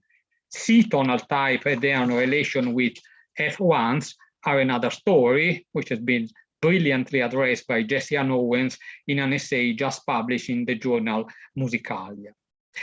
But I will come back to this issue later, since at least one of Zarlino's reference to Josquin's music falls precisely into this category. The third reason, marking the importance of Zarlino modal theory, is of different order. It has often been repeated that the Zarlinian theory is more prescriptive than descriptive. If this is true enough in general, it is certainly true in the field of modality. Prescriptive, after all, is the very idea of the 12 mode as refinement and correction of the all but imperfect system of the 8. Equally prescriptive, then, is the definition of the cadency proper to each mode, one of the elements of greatest discrepancy among Renaissance theorists, which in Zarlino's mind always coincides with the harmonic or the arithmetic division of the octave or the fifth. This definition in Zarlino's time, on the one hand, conflicted with most compositional habits. On the other hand, however, it stimulated a new practice in which composers came to incorporate Zarlino's prescription in their modal conduct. For modern musicology, this raises the question of how Zarlino was able to reconcile such prescription with the characteristic feature of the composition he chose to cite, or to say in Powersian terms, the question of which features he deemed truly pre-compositional in the field of modes. This last question leads directly to my today's topic. Analyzing the relationship between Josquin and the modal system as a means of organizing the sound space is in fact not only, or even primarily, speculating if Josquin, in the word of his economist Judd, thought of himself as composing polyphony in the mode, but also investigating how Josquin tonal organization habit contributed to shape Renaissance modals theory, and via this to give birth to the much more evident modal consciousness of later Renaissance composer, because Parce Powers, in some way admirable essay on Aaron and the octonary system, is my firm belief, as with Marco, that those composers did have a pre-compositional awareness of the modes, of the modal rank of cadences in each mode, and they exploited this awareness with full knowledge of the fact for expressive and exegetical purposes. Zarlino's reference to Josquin music are embedded in a web of quotation spanning from Chan to Viller's Musica Nova to composition by Zarlino himself. Josquin, together with Isaac, is the most usual ancient source he used to show the continuity in the organization of sound space. A continuity not only goes seamlessly from the beginning of Christian song to the contemporary music through the master of polyphony of the previous generation, but also, and more importantly, always embracing the horizon of the 12th mode, even though that horizon, hitherto, had not properly acknowledged by theorists and music practitioners. To appreciate Zarlino's reference to Josquin, I believe we have to go through three intertwined but distinct stages. First, a brief summary of the way Zarlino presents the mode. Second, a close consideration of the tonal organization of the pertinent Josquin's composition. And finally, an attempt at understanding the reasons on the basis of which Zarlino selected and assigned those compositions to those modes. Given the time available, I will limit myself to the essential with regard to the first step, say just a little more on the motet, and spend a few more words on the Missa Gaudeamus and its modal characteristic before addressing the last question. The description of each mode in the Istituzioni more or less always follows the same pattern, even so the order of the elements pertaining to the description may be different. Those elements are pertinent species of octave, fourth and fifth, cadences proper to the mode, modalitos, reference to chant and polyphonic pieces as particularly up example of the mode, short textless bicinium showing the modal properties and the cadential degrees in action. For the first 8 modes, chant references are usually limited to a general remark. Roughly, there are innumerable melody composed in this mode, as you can see in the ecclesiastic books. For the added C and C mode, specific references are instead given, as they are aimed to demonstrate that the new modes are all but new, and have indeed always been in use. The illustrative bicinia are very effective in showing the cadential goal proper to each mode. Even so, because of their textless nature, they are completely useless to unravel the relationship between music and words, which Zarlino had declared to be fundamental to the very constitution of the cadences themselves. Finally, modal ethos is presented as an integral part of the nature of each mode. As I have shown elsewhere, however, there are so many discrepancies between theories in this field that one may well wonder whether the convergences are accidental rather than the divergences revelatory. Within this general framework, the fourth part of the Istituzioni mentions 5 Josquin motet and the Missa Gaudeamus. Chris Collins Judd has demonstrated that all Josquin motets come from a single sources, the Liber Selectarum Cantionum, published in Augsburg in 1520. The most plausible source for the Missa Gaudeamus is Petrucci's 1502 Liber Primus Missarum. Both prints seem to be reliable sources as far as attribution are concerned, see the column Rifkin and Roden rank in the table. Analyzing Zarlino, analyzing Josquin, therefore, leads us to Josquin core repertory, with the only exception of the four-voice motet De Profundis, the one in low clef, possibly by Nicolas or Jacques Champion. Even so, for the purpose of this paper, it would be in any case be sufficient that Zarlino has believed that the composition was by Josquin. Table 3 shows the tonal types of the 5 motets and the mass and the mode they represent according to Zarlino. 3 motets and the mass are based on the cantus prius factus, while the remaining 2 motets are freely composed. I will discuss them in Zarlino's order, but maintaining the distinction between cantus firmus and 3 motets.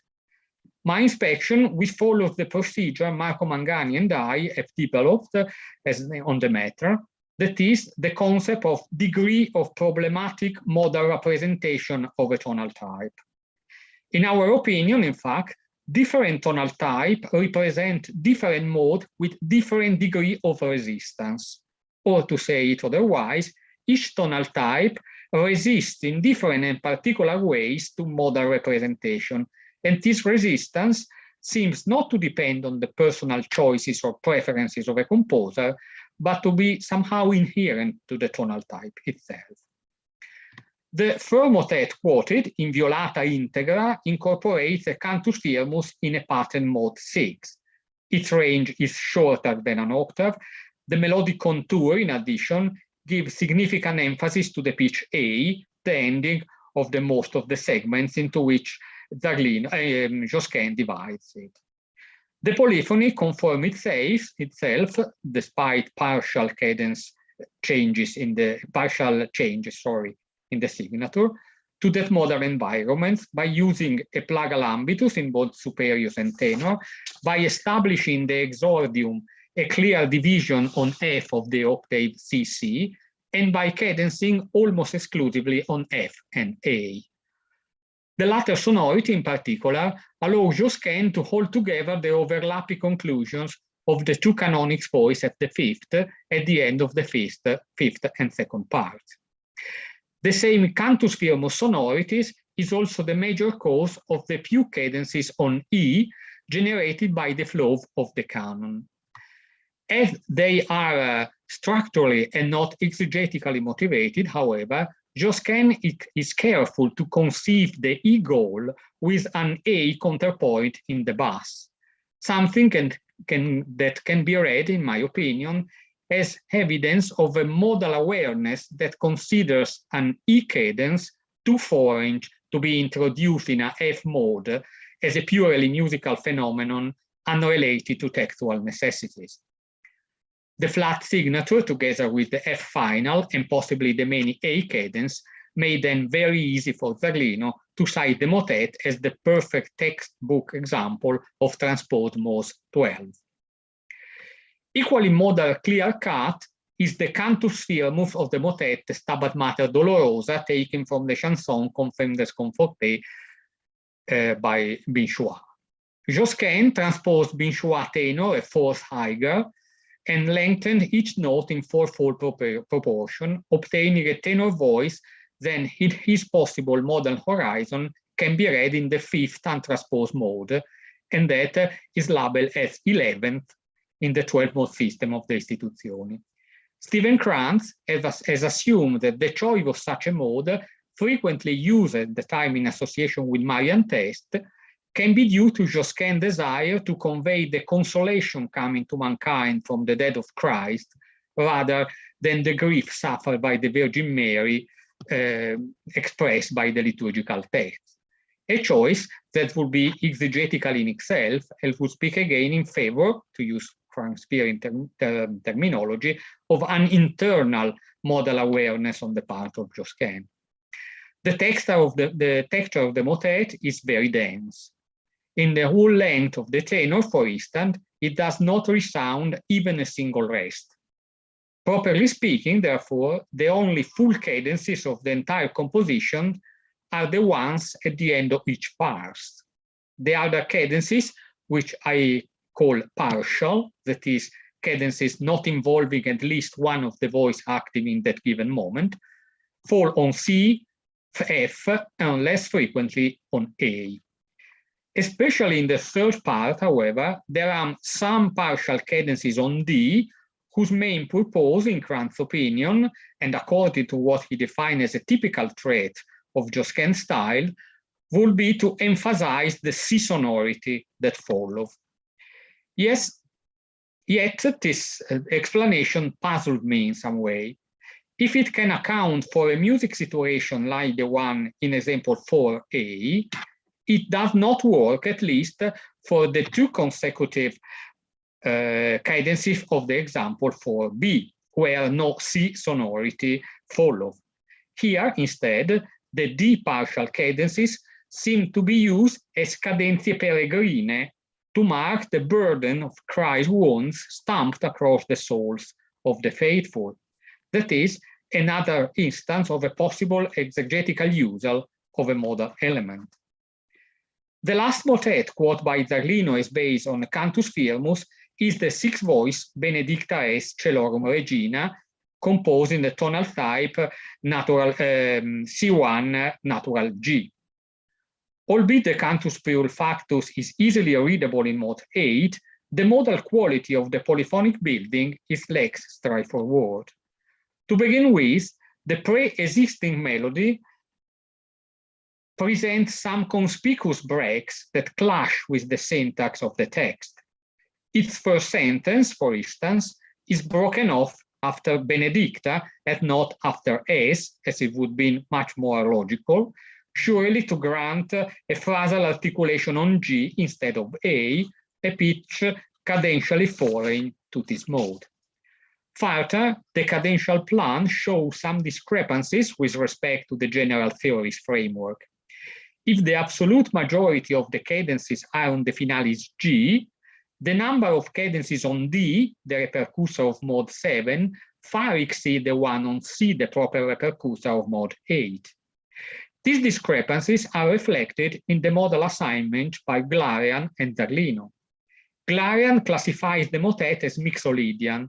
Zarlino, on the contrary, lists the piece among the example of mode 8. Since the motet is the only one composed by Josquin in this tonal type, it is hazardous to make generalization. Yet, its broad conformation allows to think that the modal problem of Benedicta es are almost identical to the ones noticed in many Palestrina and Lasso's motet set out in the same tonal type. This can mean, at least as a working hypothesis, that the ambiguity of modal representation of the type natural G in Josquin music 2 seems not to depend on idiosyncratic compositional choices, but to be deep-rooted into the tonal type itself. The two remaining three motets are very different from each other in terms of modality. The first, the sixth voice Praeter Rerum Seriem, written in the tonal type C1 flat G, will be assigned almost immediately to the transposed second mode by every student of Zarlino's as well of our own times. Its absolute modal linearity, free of any possible problem of representation and affecting all the modal parameters, thus conform itself to the general behavior of the tonal types as observed in the vast majority of the composition of the 16th century we have examined so far. The last motet of interest of us today, Sesto Musi, the entire Soul 129, the Profundis. Even so, it is probably a spurious work in the Josquin Hover. It is worth mentioning here because the modal representation of its unusually low tonal types proved to be rather problematic. The tenor range shows a clear mixture. The first verse is plagal, while from the second onwards become authentic, albeit it never reaches the high E. This shift is paralleled by the other voices and is clearly a rhetorical exegetical gesture. The faithful cries to the Lord out of the depths, from the lower part of the vocal range.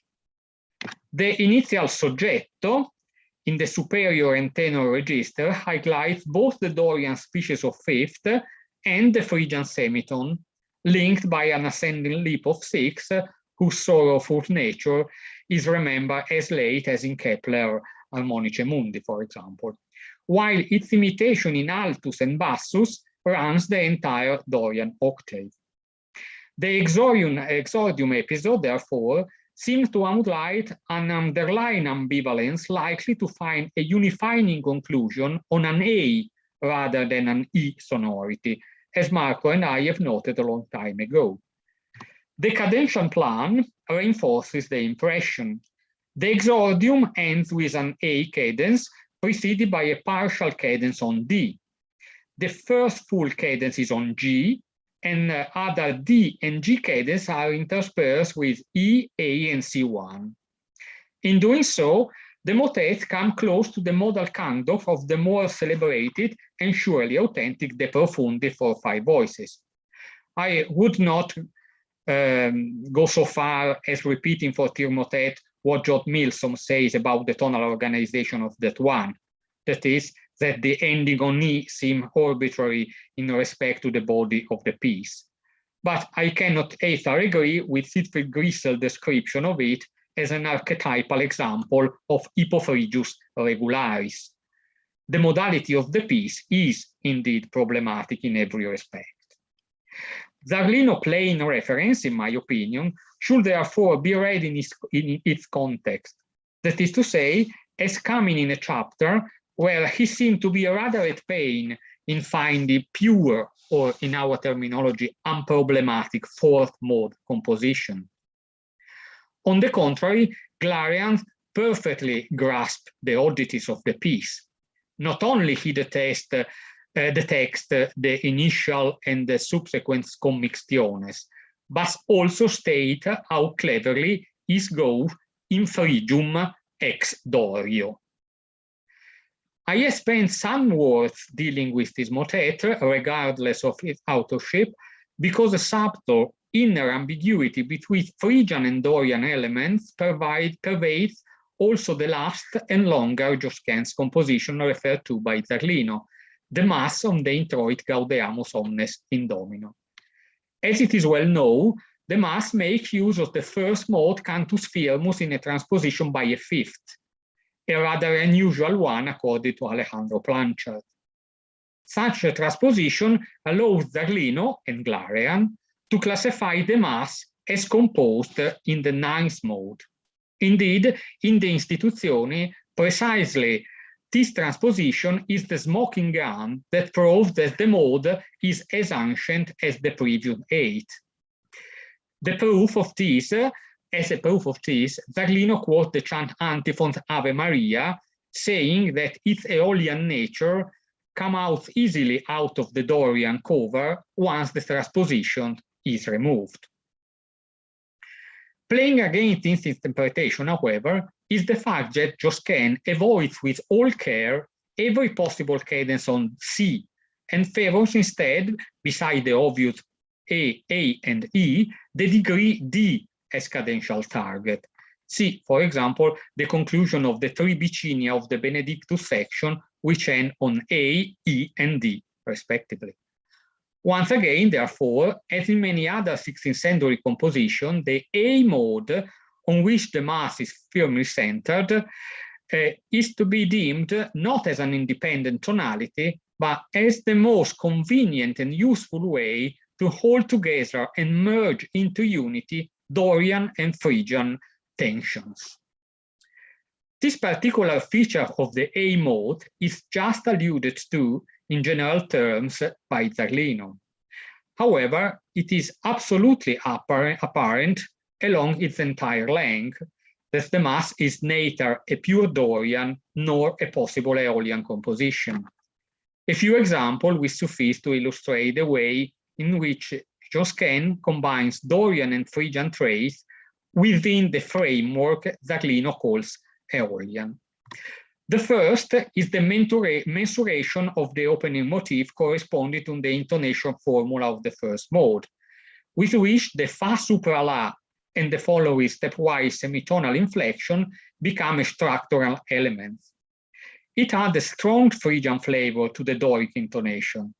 Its pervasive recurrence throughout the Mass, in addition, allows Josquin to introduce a substantial number of Phrygian cadences on A and D alongside the cadences on A with sharpened G. Phrygian, for example, are the cadence interlock and the conclusion of the Kyrie primus. A hint of Phrygian is, after all, connatural to any cadence on A with more than two voices, especially the other with outside the fundamental bicinium, as one can see comparing, for example, the final A cadence of the Gloria with the full cadence on D on Miserere Nobis of the Quitollis section, where the solmization of the cadential clausule in the latter case leads to a general re, while in the former necessarily involve the coexistence of the voices re and mi. The superimposition of Dorian and Phrygian elements, finally, marks also the mass conclusion. In the Dona Nobis Pacem of the Agnus Dei Tertius, as Blanchard has noted, the opening motif is subjected to a contrapunta to the fourth, with imitative entries beginning from C, E, F, G, and A, a superb instance of what our chair has called motivicity, I believe. The three last entries, beginning from C, are forced by contrapuntal reasons to transform the Fa supra La, that is the semitone Mi Fa, alluding to the Phrygian environment, into an ordinary Re Mi Re stepwise motion. With this transformation, Josquin possibly affirms, in plain-chant words, that the true Gaudeamus motif is that beginning on C, on G, and that the motif beginning on C has been a subsidiary version throughout the work. In doing so, however, Josquin also maintains the true structural semitone EFE till the very end of the piece, and therefore inscribe it like a Phrygian spice, as it were, at the core of the contrapuntal building. Blanchard is thus absolutely right in asserting that the mass is in a re mode that is, however, largely sui generis. What we can now add, what we can now add to his insight is that that particulare genus stems from the inner and pervasive ambiguity between re and mi elements that Josquin set out since the very first point of imitation in the Kyrie and repeat almost endlessly till the last bar of the Dona Nobis Pacem. Such an ambiguity is exploited by Josquin in a masterly way. However, this ambiguity is not an idiosyncratic feature of the Missa Gaudeamus or of Josquin's style. As our research has brought out, it is instead a typical characteristic of the A modes, or more precisely, of the tonal type natural A before or irrespective of Glarean and Zaglino's theorization. On the one hand, in fact, in order to take advantage of the permeability of Dorian and Phrygian possibility allowed by the finalis A, composers did not make use of the tonal type flat D, but only of the untransposed form of what we called the Aeolian mode. See, for example, Muton benedicam Dominum in omni tempore or Palestrina hic es vere Marti. On the other hand, after the theorization of the 12th mode, true Aeolian composition begin to appear, as time goes by, also increasingly with Zaglinian cadences on the first, third, and fifth degree. A middle example of such a practice is, for instance, Ippolito Baccusi, 1579 motet Si Bonas Suscepimus. This seems to reinforce the idea that in the Renaissance, modal theory and modal practice never completely overlapped. In my opinion, however, or in ours, if I may speak also for Marco, this does not support Powell's radical conclusion that modes are not real. It means instead that the set of the 8, as Marco had already said, or the 12th mode, is not a unified system, but a system of systems, in which each mode is the point of convergence of all the different musical traits expressed by the tonal types that can represent it, and therefore that each Renaissance composition must be analyzed accordingly. As far as Josquin and Zarlino are concerned, this probably leads to the following, albeit provisional conclusion. First, we will probably never know if Josquin thought in modal terms while composing.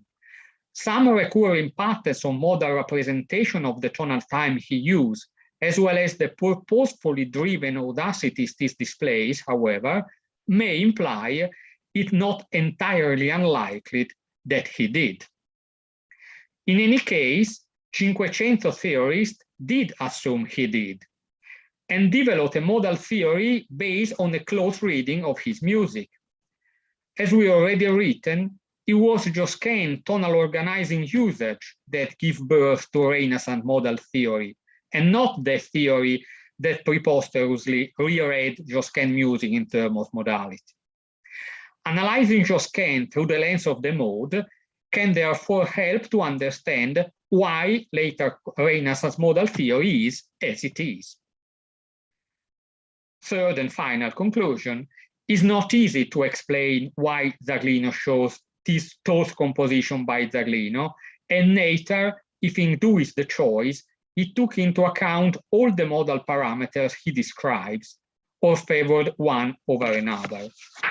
Looking at the principal source in the domain of ancient composition, the Liber Selectarum Cantionum, my impression is that he singled out Josquin music whenever possible. That is, every time that in the collection there was a motet of Josquin in the mode suitable for the pertinent chapter. The anthology, in fact, as can be seen in table 5, contains 7 Josquin motets, all referred to by Josquin but 2, O Virgo Prudentissima and Miserere Mei. The former was most likely left out because it is in the same tonal time and mode as Praetem Rerum Seriem. The latter, the only example of the type natural A in the collection, could have been disregarded because of Aaron's attribution to mode 3, or possibly because its tenor ends on E and not on A, as a proper Aeolian piece should do in Zarlino's view. How consequential he is on the matter, as well as in actually considering the tenor range in modal assignment, we may add, is of course another pair of shoes that should be evaluated per se.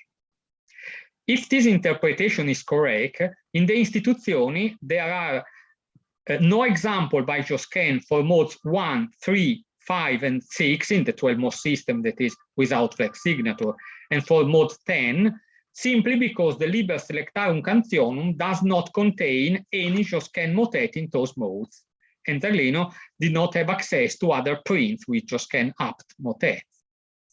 Zarlino, in sum, may well have picked up rather than carefully selected his Josquin examples. Of course, this does not lessen the legitimacy of a modal reading of the ancient repertoires quoted.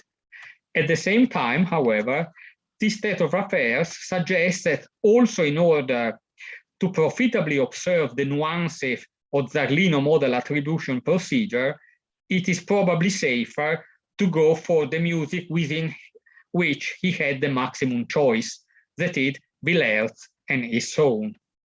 Such an observation, in turn, will surely contribute to a better, well-informed understanding of his modal reinterpretation of Josquin's music as well. And thank you very much for your attention.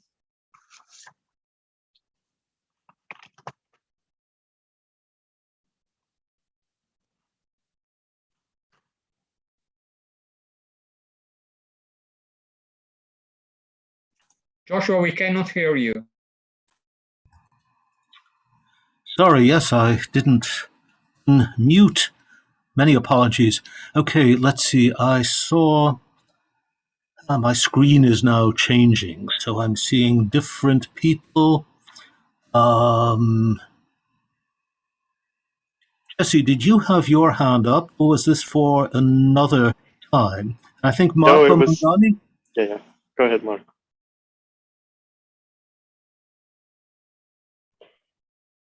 Then the image has vanished. No, Was it your hand I saw, Marco Mangani? no, I don't know. Joshua, You are seeing that. No. Yeah, No. we are seeing.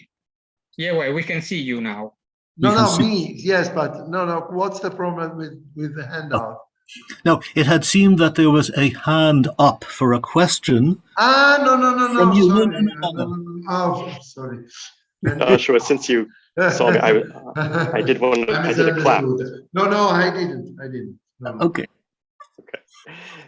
Joshua, since you saw me, I did a clap, which probably looked like a hand. But no, Daniele, thank you so much for this. I mean, there's such a rich topic and so much here.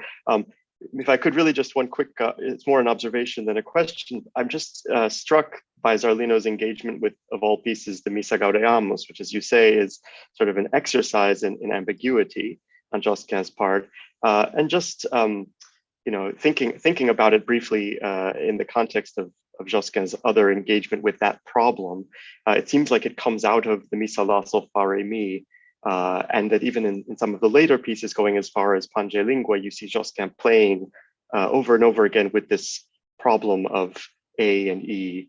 In Gaudeamus, of course, it's not just A and E, but two ways of approaching A, whether through a Phrygian arrival or a kind of normal arrival. And that issue seems to be one that occupied him in much of his music over decades. Yes, I think that Josquin quotes the Misa Gaudeamus because it was quoted also by Glarean, and he needed an ancient example of that mode. And he found that the Miserere mei was not the up examples. So he chose the Misa Gaudeamus.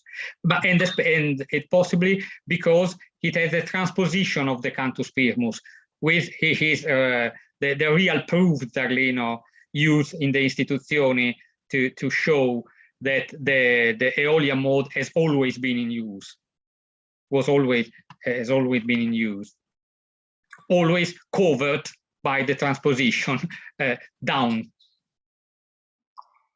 Right. We have so many different perspectives on mode. I think that alone gives something of an answer to the question that Harry Powers raised. Whether or not mode is real, the notion of mode is real. It clearly is something that hovers between the descriptive and prescriptive, as we have seen already pointed out, but is considered somehow a necessary thing to grapple with. And again, that also puts us on the sort of point of tension and differentiation between analysis and theory. Theory, after all, does not have to have anything to do with analysis or even with composition. It is a means of ordering and organizing and conceptualizing bodies of music. The individual pieces are another matter. In a way, if I might suggest, and this is really to confirm what people are saying, the question of whether Josquin composed with consciousness of mode is perhaps as relevant as the question of whether Schubert wrote the Unfinished Symphony with a consciousness of B minor. It's a background assumption that simply is taken for granted, and a composer does what he or she will with it. And I think we sometimes lose a lot of energy needlessly over mode from this perspective. It doesn't matter if it's in the music. Of course, that's also exaggerated. There is something in the music that does suggest this kind of categorization, etc. But it would be good, as our speakers are reminding us, to keep these things at least conceptually distinct from one another. Yes, I completely agree with you. The question is that in no one has denied that Schubert thought of his symphony in B minor, and someone did for Renaissance music. Yes. I'd like to say something about the. Oh, please, David. Yeah, hi. About the Gaudiamus Mass, and I agree with you about this kind of tension between D and A, particularly in the first Kyrie. And I think that I actually do think Josquin wrote in modes and actually was the best at it, because if you think about his Phrygian compositions, and David Fallows mentioned how expressive he was in Phrygian, and then you compare it to Palestrina, Palestrina is a little more oriented towards like the A mode within an E, you know, and then you have an E cadence at the end kind of thing. Whereas with Josquin, he really hovers around E a lot in his Phrygian. And I think, and John Caldwell mentioned he thought that Josquin also preserved the sounds of the modes in the Benedicta S, you know, which is a very good example of a G mode composition. But I think with the Gaudiamus Mass, I think he was playing a modal game, actually, like Ockeghem did, and Josquin did it in his not the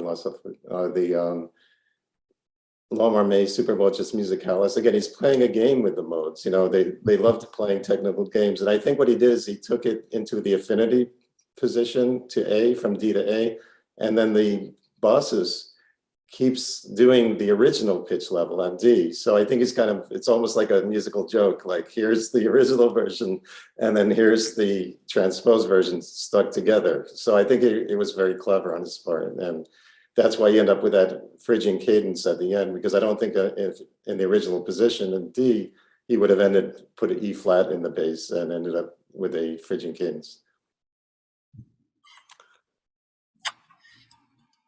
Other thoughts? Francesco, has anything come in on the YouTube that we need to think of? No? No, there isn't. Well, if no one objects then, and if there are not further questions or comments, I should take the occasion to declare a small break. There is so much we have to think about that I think we could all do with, let's say, a little bit over 10 minutes. So should we start again at 20 minutes past the hour? Good. Everybody can grab a cup of coffee or have a bathroom break or something, and we'll all see each other again back here soon. Thank you.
Eccoci.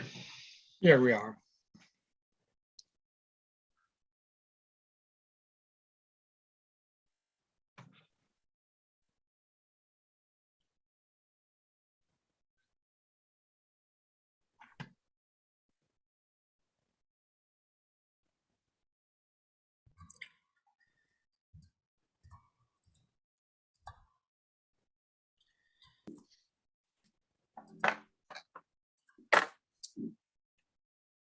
My video is refusing to start. Mine too. Yes. I just got me for a second.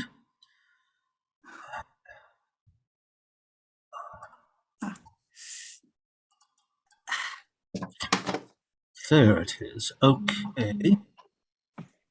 But still.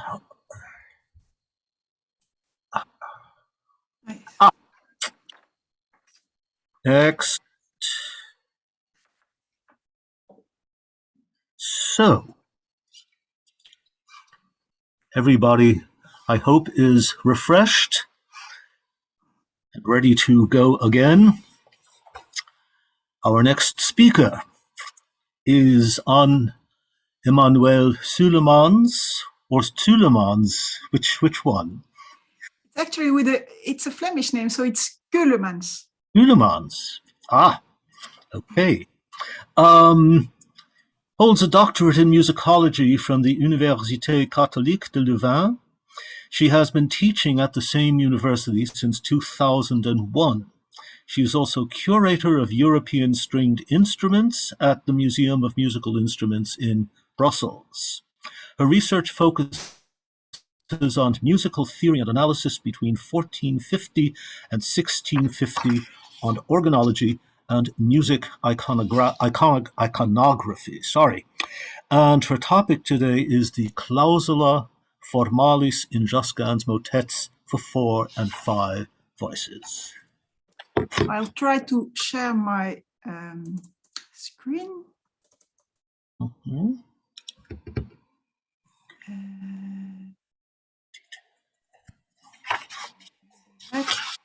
Wait a minute, I'm sorry. This. Do you see something? Yes. Okay, that's fine. Okay.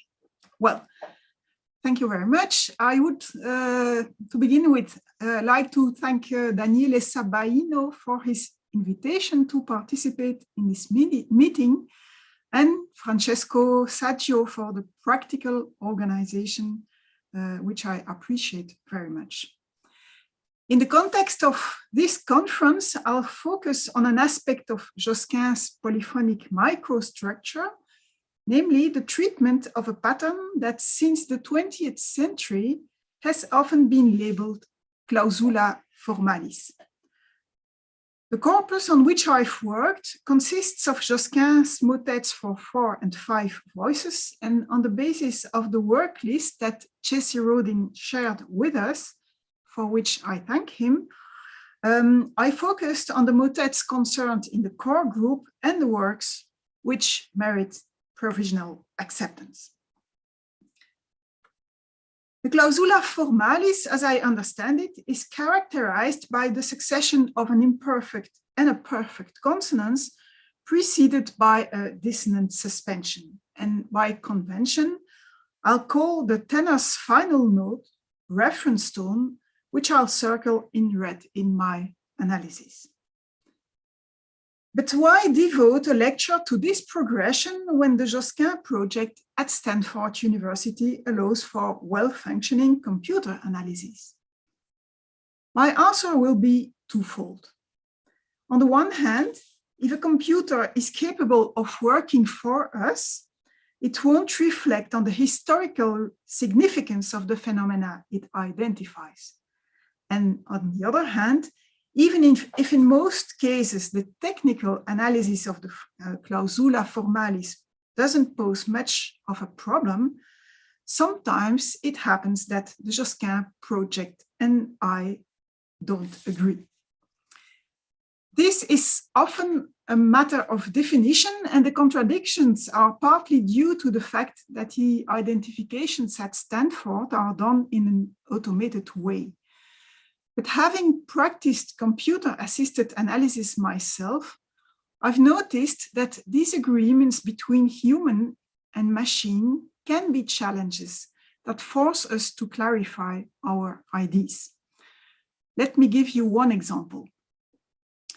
In Illibata dei Virgo, I've identified the framed progression on the slide as a clausula formalis, while the Josquin project doesn't record it. No doubt because the reference tone is missing in the second voice. However, this pitch is given by another voice and provides the link between the two duets. I've included this kind of progression in my analysis, and I'll argue later why. In my lecture, I'll discuss the clausula formalis under different aspects. First, as a directed progression, then from a morphological point of view, regarding the base harmonization, and then I look at the alteration of the tenor formula and discuss the clausula formalis as a tonal marker. So as you can see, my focus is a bit broader than what was announced in the conference program. In order to situate my research topic in a more general context, I'd like to go back to the 14th century and to Sarah Fuller's study of directed progressions. A directed progression, as defined by her, is a progression from an imperfect to an adjacent perfect consonance, and directed progressions shape polyphony and are the basis for cadential articulations. However, not every progression of this kind necessarily gives rise to a cadence in the sense of a conclusion or a phrase ending, and Sarah Fuller gives the following definition. A directed progressions, she says, may be defined as a succession of two adjacent sonorities. The first, imperfect in nature and unstable in quality. The second, perfect in nature and stable in quality, in which the first resolves to the second according to the norms of contrapunctus voice leading. The directed progression thus corresponds to a logic of tension followed by a resolution. If we refer to the Pythagorean scale, this transition is easily perceived by the ear. For example, between the large Pythagorean D tone and the pure fifth, we move from an unstable interval to a non-beating consonance, which is very apt to play a concluding role. According to Sarah Fuller, however, we should distinguish three functions that a directed progression can fulfill. That of articulating the polyphonic flux through more or less pronounced closures, that of highlighting or contradicting the text, and finally, that of generating pitch hierarchies. These three functions were maintained until the end of the 16th century and also apply to directed progressions preceded by a suspension, in other words, to the clausula formalis.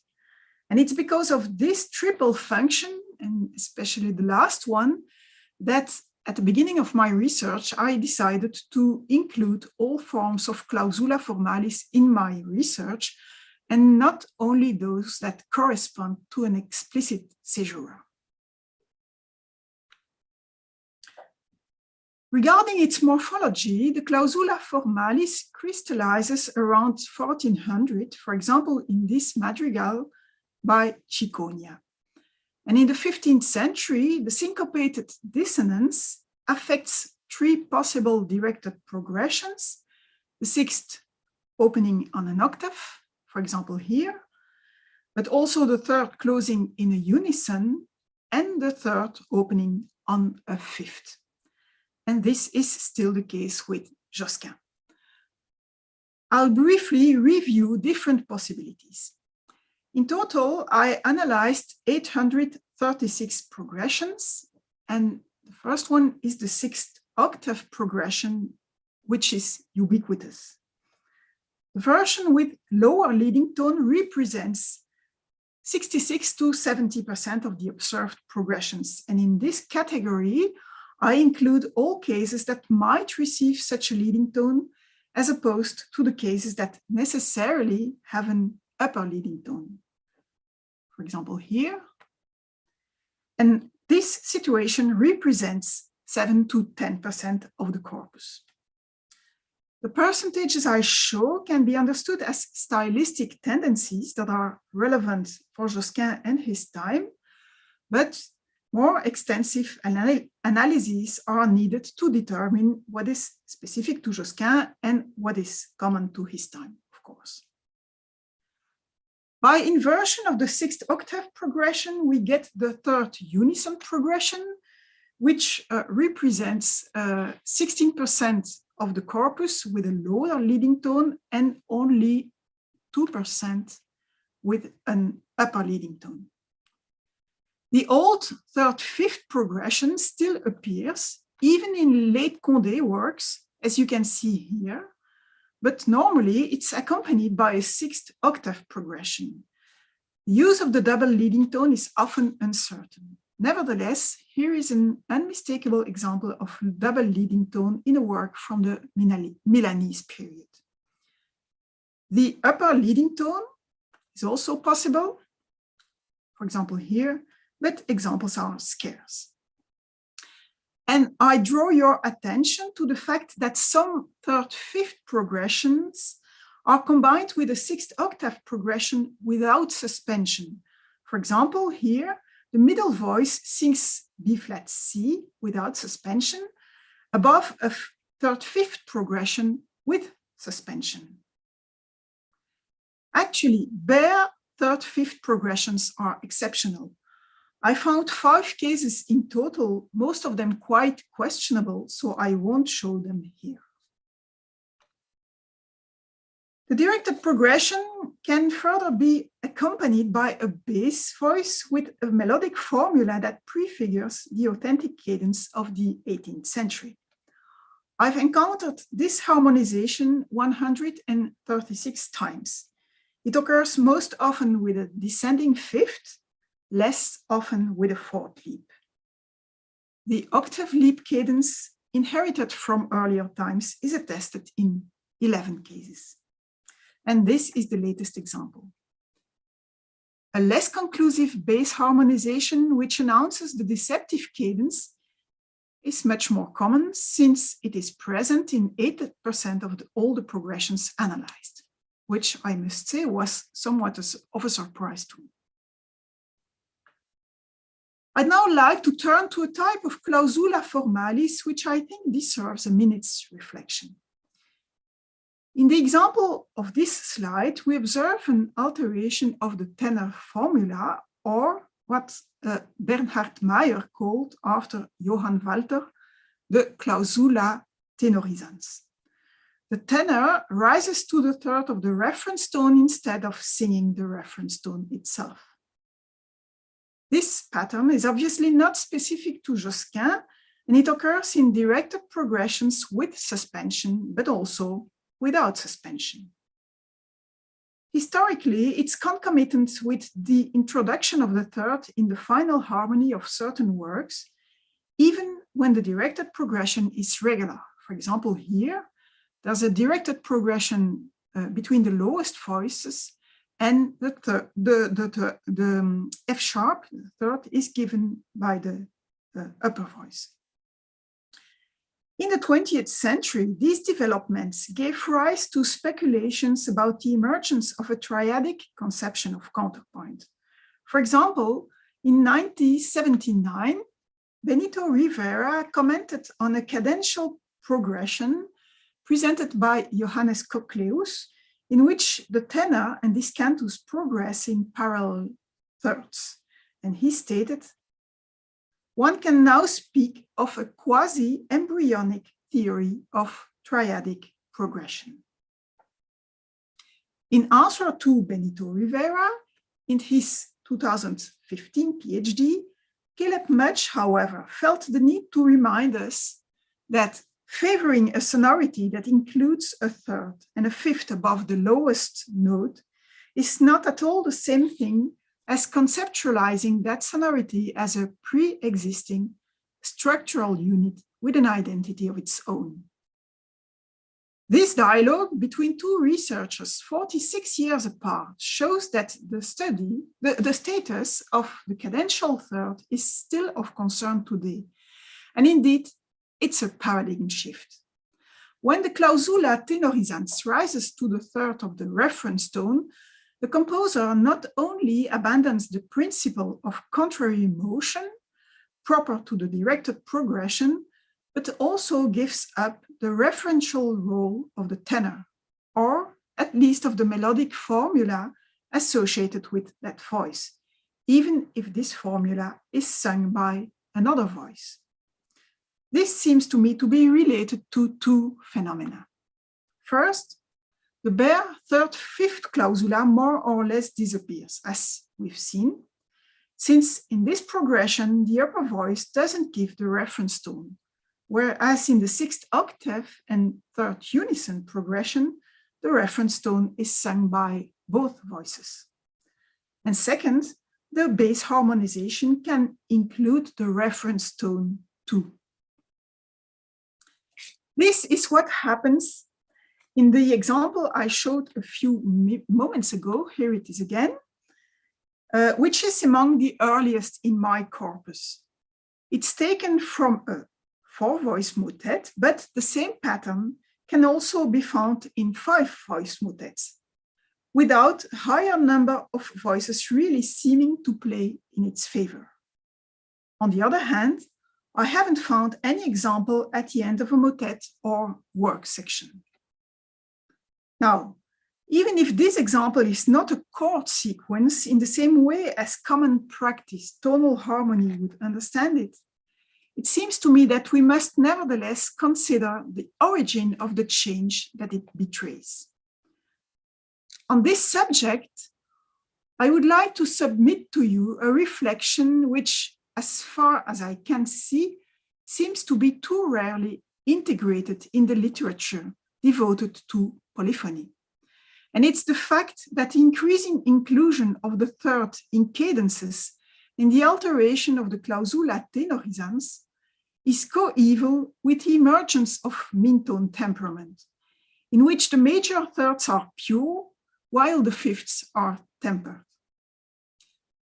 I admit that in Josquin's time, temperament was more a matter for the organist, but I still think that it can't be dismissed. Let me explain. The first reference to mean-tone temperament is given in Franchino Gaffurio's Practica Musicae, and the first complete description of this temperament is given by Pietro Aron in the Toscanello in Musica. In the light of this temperament, the whole logic of the directed progression inherited from the 14th century is reversed. Major thirds no longer beat. Minor thirds are not pure, but they are nevertheless more stable than in the Pythagorean scale, while fifths do beat. The tension-rest progression is annihilated. Can we imagine that the introduction of thirds in cadences and the alteration of the clausula tenorisans are influenced by this evolution? Personally, I'm convinced of this. And as a first argument, I would like to go back to the early 15th century.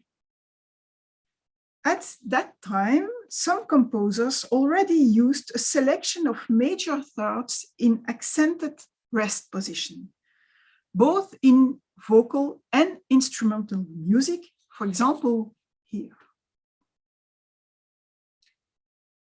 As Mark Lindley and Greenbone observed, these thirds often imply a sharpened scale degree. For example, here, G sharp. Now, at the beginning of the 15th century, it was common practice to tune keyboard instruments according to the so-called Pythagorean intonation. And in this Pythagorean intonation, all chromatic degrees are tuned as flats.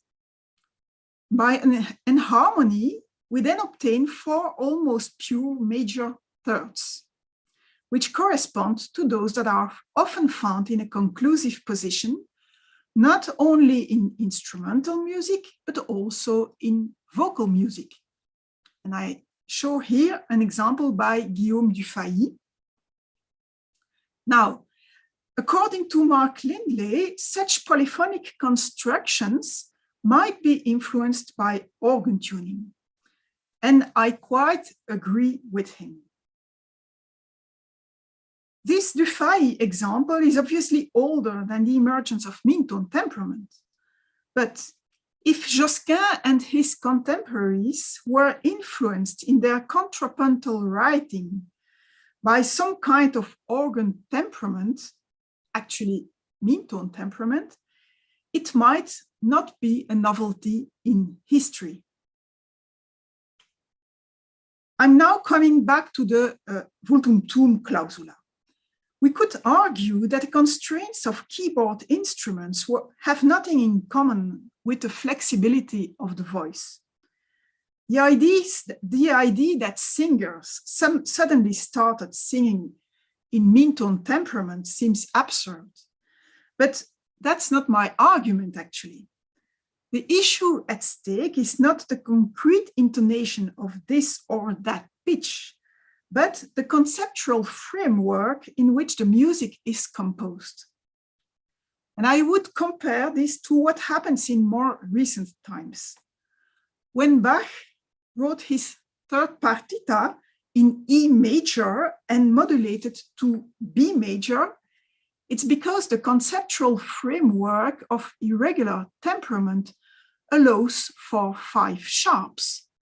But it would be risky to claim that Baroque violinists actually played exactly in Werkmeister 3, for example. Similarly, when Schoenberg composed his opera Moses und Aaron, he was undoubtedly thinking in equal temperament. But this doesn't imply that the orchestra and the singers all need to play and sing every single note precisely in equal temperament. My hypothesis is therefore that by Josquin's time, the Pythagorean scale had perhaps run its course and was giving way to other scale conceptions, which might in turn have influenced the evolution of musical language. The last point I'll address relates to the clausula formalis as a tonal marker. We've seen that in the 14th century, the directed progression isn't always cadential in function. It can also be used to emphasize certain pitches. This is also true of the clausula formalis, which focuses the listener's attention on the reference tone, whatever the context. For example, here, a progression which is neither completely regular and nor very conclusive, actually. Let me take a leap forward in history. In various analyses that I've carried out on modal cycles of the second half of the 16th century, I showed that the clausula formalis plays a strong modal role. Apart from modes 3 and 4, the final of the mode almost always bears the highest number of these clausulae.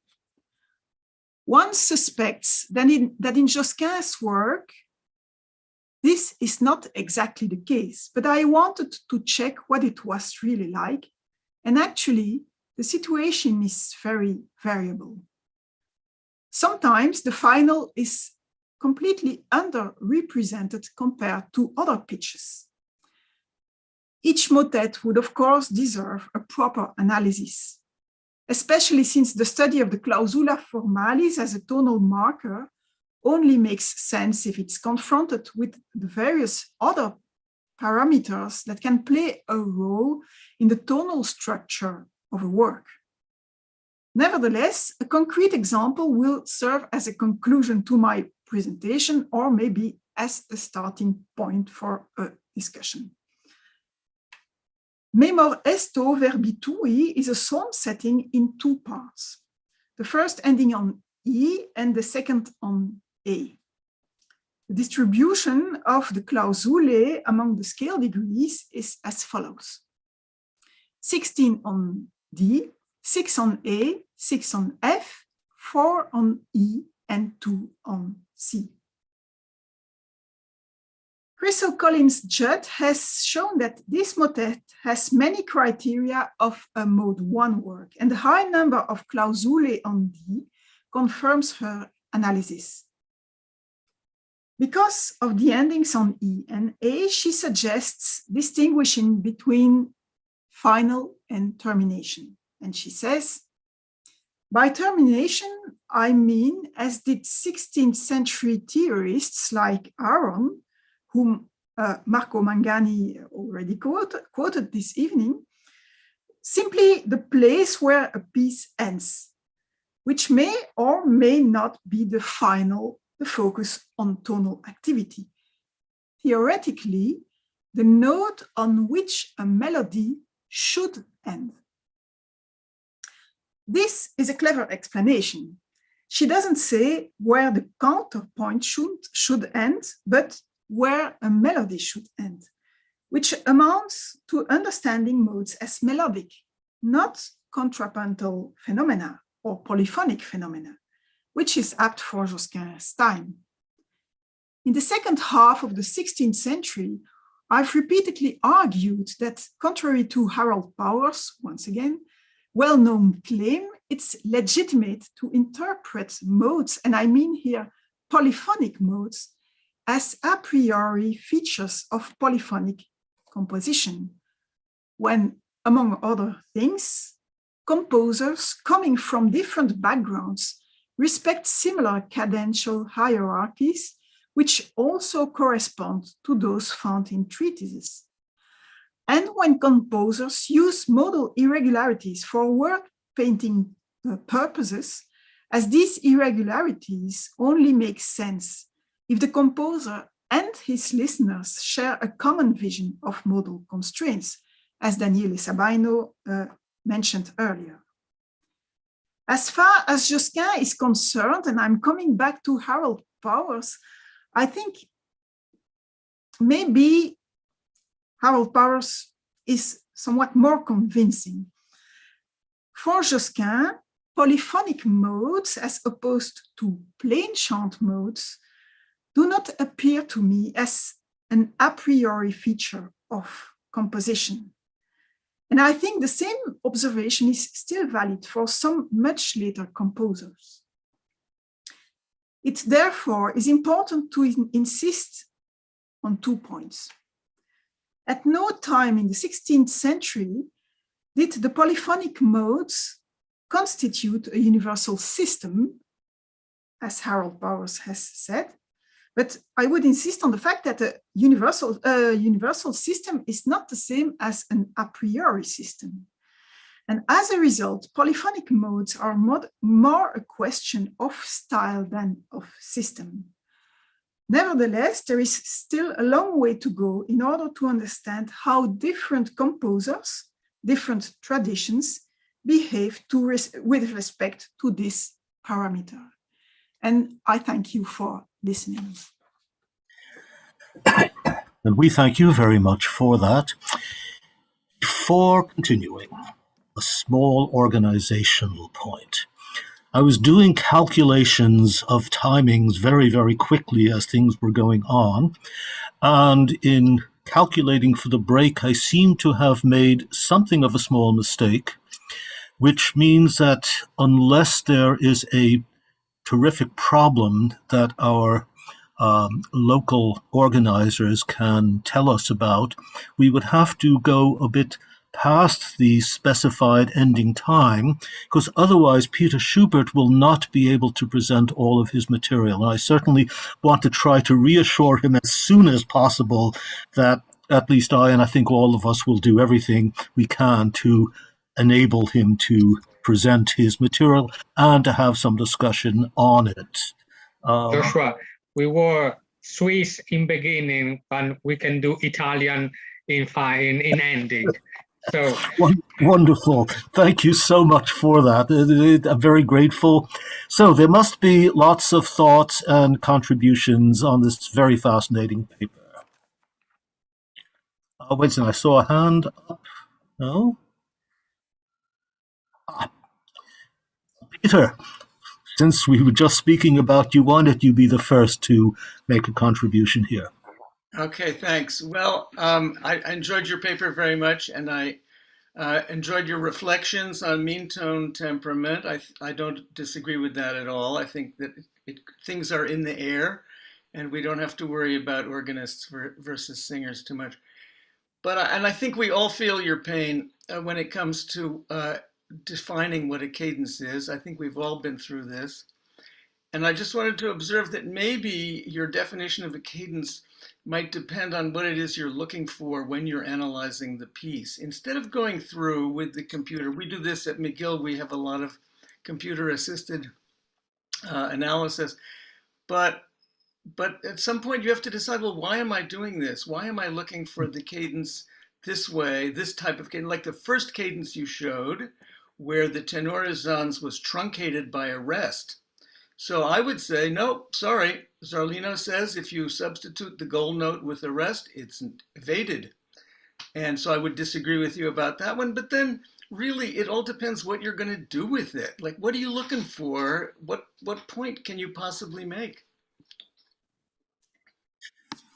Yes, thank you very much for your question and remark.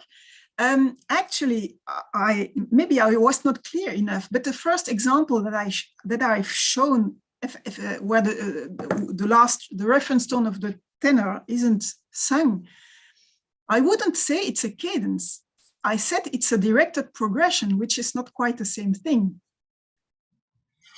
And my point was not to analyze cadences, but to analyze directed progressions, which is a contrapuntal problem. See, I have a hand up from Jesse and then from Daniele, so and I might even throw in something myself when they have spoken. Jesse, please. Great, thank you. Thanks so much, Emmanuel. Very, really cool stuff, and great to see the analysis across such a broad repertory. I wanted to start by just thanking you for the point at the beginning and to echo what you said about the Josquin research project. That cadence finding tool was developed for us by Alexander Morgan, who should really get credit for it. And I would just say very briefly what I always say, which is to emphasize the limits of what this tool is, as you did, that I don't disagree with that at all. On the contrary, if you know what you're looking for, I find these tools can be very helpful. If you don't, they can be very damaging. So of necessity. So just wanted to say that. Beyond that, I wonder, thinking about what you've been saying and what Peter just said, whether you'd agree with a kind of broad statement, something like this, that you have at one end of a spectrum, the clausula formalis, with a directed progression, ending as it quote unquote should. And then you have at the other end of a spectrum, something that we could very colloquially call a musical arrival. And that spectrum is very wide and actually could potentially totally contradictory, that you can have a perfect formal cadence that does everything it's supposed to do and is really not an arrival at all. And you could have an arrival that is as strong as you can imagine, but it does not do whatever. And that therefore, when we're thinking in terms of the rhetoric of the music, although we have no theorist to help us particularly, there's more of this sense of a kind of a real spectrum of possibility wherein the formal cadential approach and arrival is sanctioned, but not actually very meaningful. Yes, thank you. I absolutely agree with you. And that spectrum is very large. But once again, well, I hesitated a lot to use the word clausula formalis in my title, because it conveys the idea that I'm going to talk about cadences, because we think that a clausula formalis is a cadence. Actually, my question was really about the contrapuntal progression. How is it handled? And how can it be used as a tonal marker, even if it's not a cadence? No, that's great. Go ahead. Yeah. But maybe I should not have used clausula formalis. It's Bernard Meyer who has taken us there, and well, maybe he should not. No, thanks for the clarification, and that makes total sense. And just very briefly, what occurs to me is the music of Alexander Agricola as a potentially really interesting site, as Fabrice Fitch has talked about, because Agricola seems to really play with everything between cadence and not cadence, but with clausula formalis in a way that goes beyond what Josquin and other contemporaries do. Thank you. Thank you very much, Anne-Emmanuel, for pointing to us the question of the mean tone temperament. I would just suggest that an example of the third, as you mentioned in, I can't remember exactly which, 14th century musicians, there are also, and a lot of them, intercento Italian music. A lot of cadences in the madrigal and ballatas ends precisely with the rises third. And so yes, I don't know if this is what to do with this. And the second question, the second idea is that the discussion with Jesse lead me to the conviction that we absolutely need to arrive to a shared terminology on cadences, because there are so many differences and so many ideas to say the same thing, which can be misleading. And another question is that it's absolutely important to take into account the text to say if a cadence is a cadence or is not a cadence. As Zaglino says, this is very clearly. It's very clear in his, and it is, I think that it's very clearly observed even in Cinquecento music as well, later Cinquecento especially. Yes, I fully agree. Of course, we should take the text into account, and of course, not every progression I've shown is a cadence, but that's not at all my idea. What? About the Italian madrigal and ballata, yes, it's somewhat earlier than as far as I know, it's somewhat earlier than the first sources we have on the Pythagorean intonation, but Landini was an organist, isn't it? Francesco Landini. And yeah. I'm going to exercise chair's prerogative and jump in with something that has been on my mind, because this is, as with many of us, a very, very vivid topic. First of all, I'll just point to the elephant in the room, namely the question of raising leading tones. I don't want to say any more about that, go further with it, but I just will mention that that's sitting there. But what fascinates me very much is this. Let me see if I can describe it without a keyboard to play something. If we have a paradigm of cadence, however we wish to understand that, in the 15th and 16th centuries, which is fundamentally the progression of a sixth to an octave with the suspension before that, with the bassos, if present, not necessarily present, moving from the fifth, what we would call the fifth degree, to the first degree, to the root.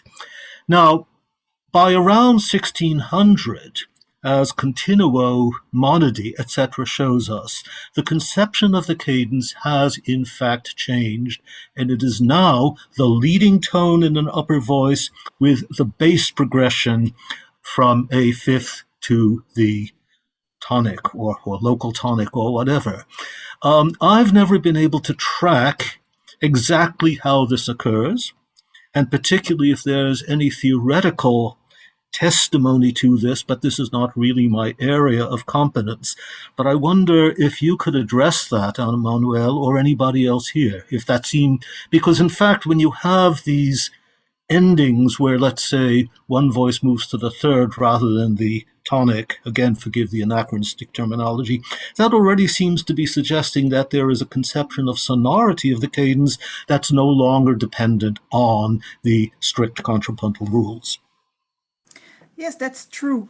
Well, I can't answer very exactly on your question, but actually I'm working on a project on Michael Praetorius with a French colleague, Christophe Guillotel-Notman, and we are doing computer analysis on large corpuses.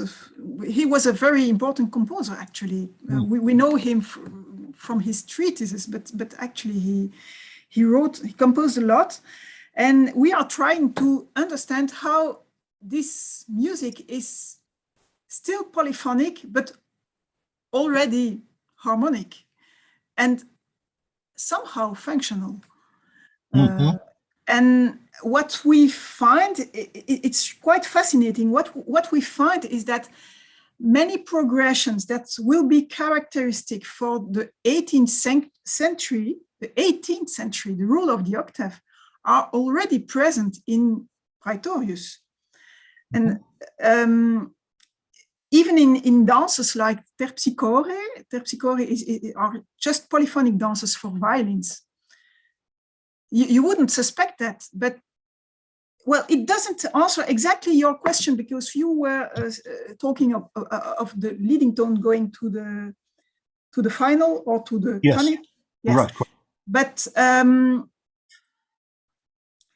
well, that one I can't answer right now very exactly, but I will think of it when I'm studying Praetorius.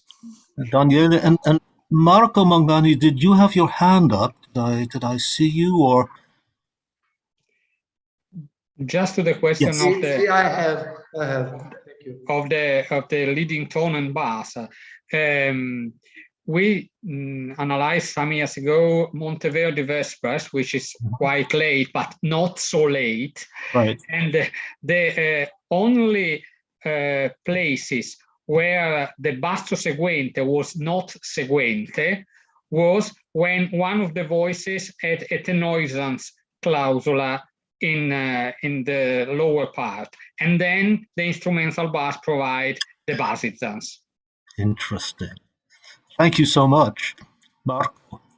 Very briefly, about what you, Joshua, said, there are a lot of instances in Cinquecento late madrigal in which you can realize that cadential formulas are dealt with by composers as autonomous vertical entities and not as the result of voice leading. Gesualdo is a case in point. Yeah. Especially late Gesualdo is a case in point. That's right. It's in a sense, we know where we're starting and we know where we arrive, but how we get between the two, topic of further discussion.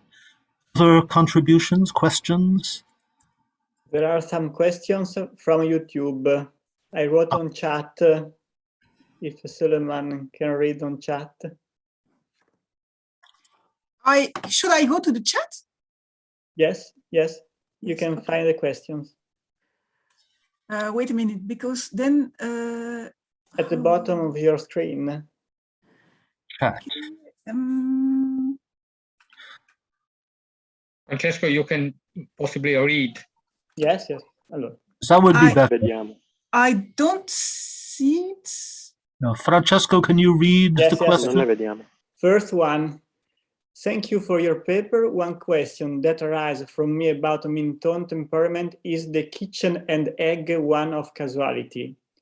Did mean-tone temperament cause thirds to be used in cadential sonorities more, or did the preferences for thirds cause mean-tone temperament to come into common use? Chicken and egg, yes. This is the questions. The first one. It's a very interesting question. I don't know. Second, if the former, what was the motivation for using mean-tone temperament? The motivation for using mean-tone temperament on an organ is, of course, because you want to be able to use thirds, and the Pythagorean intonation used since the early 15th century seems to suggest such a thing. But the problem is that in the Pythagorean intonation, you only can have 4 thirds, and only with sharps. And in mean-tone temperament, you've plenty of thirds. Also, Last question.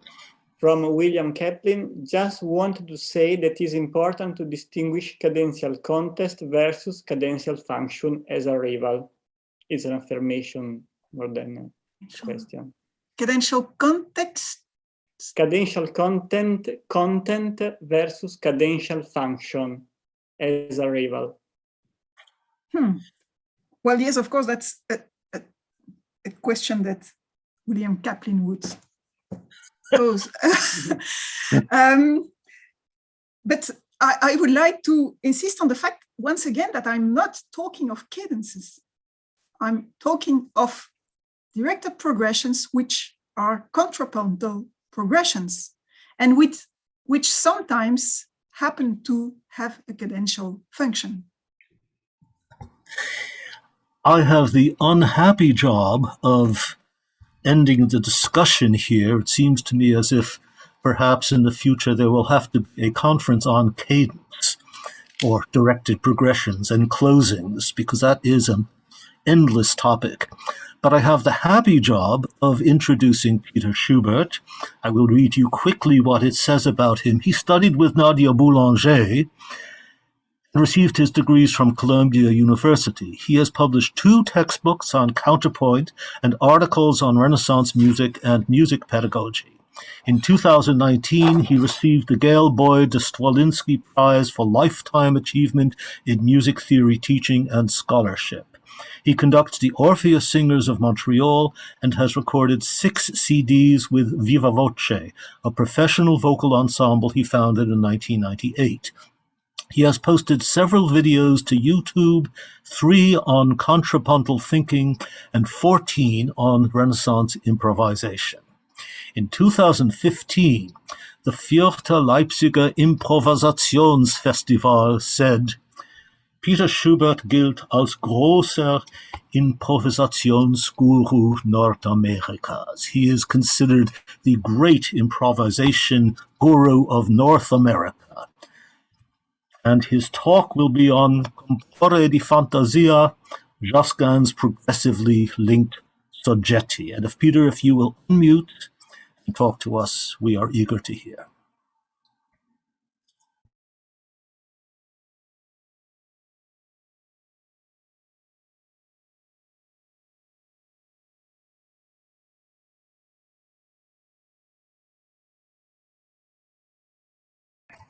You're still muted, by the way. There we go. Okay, thank you very much, Joshua, for that nice introduction, which I wrote myself.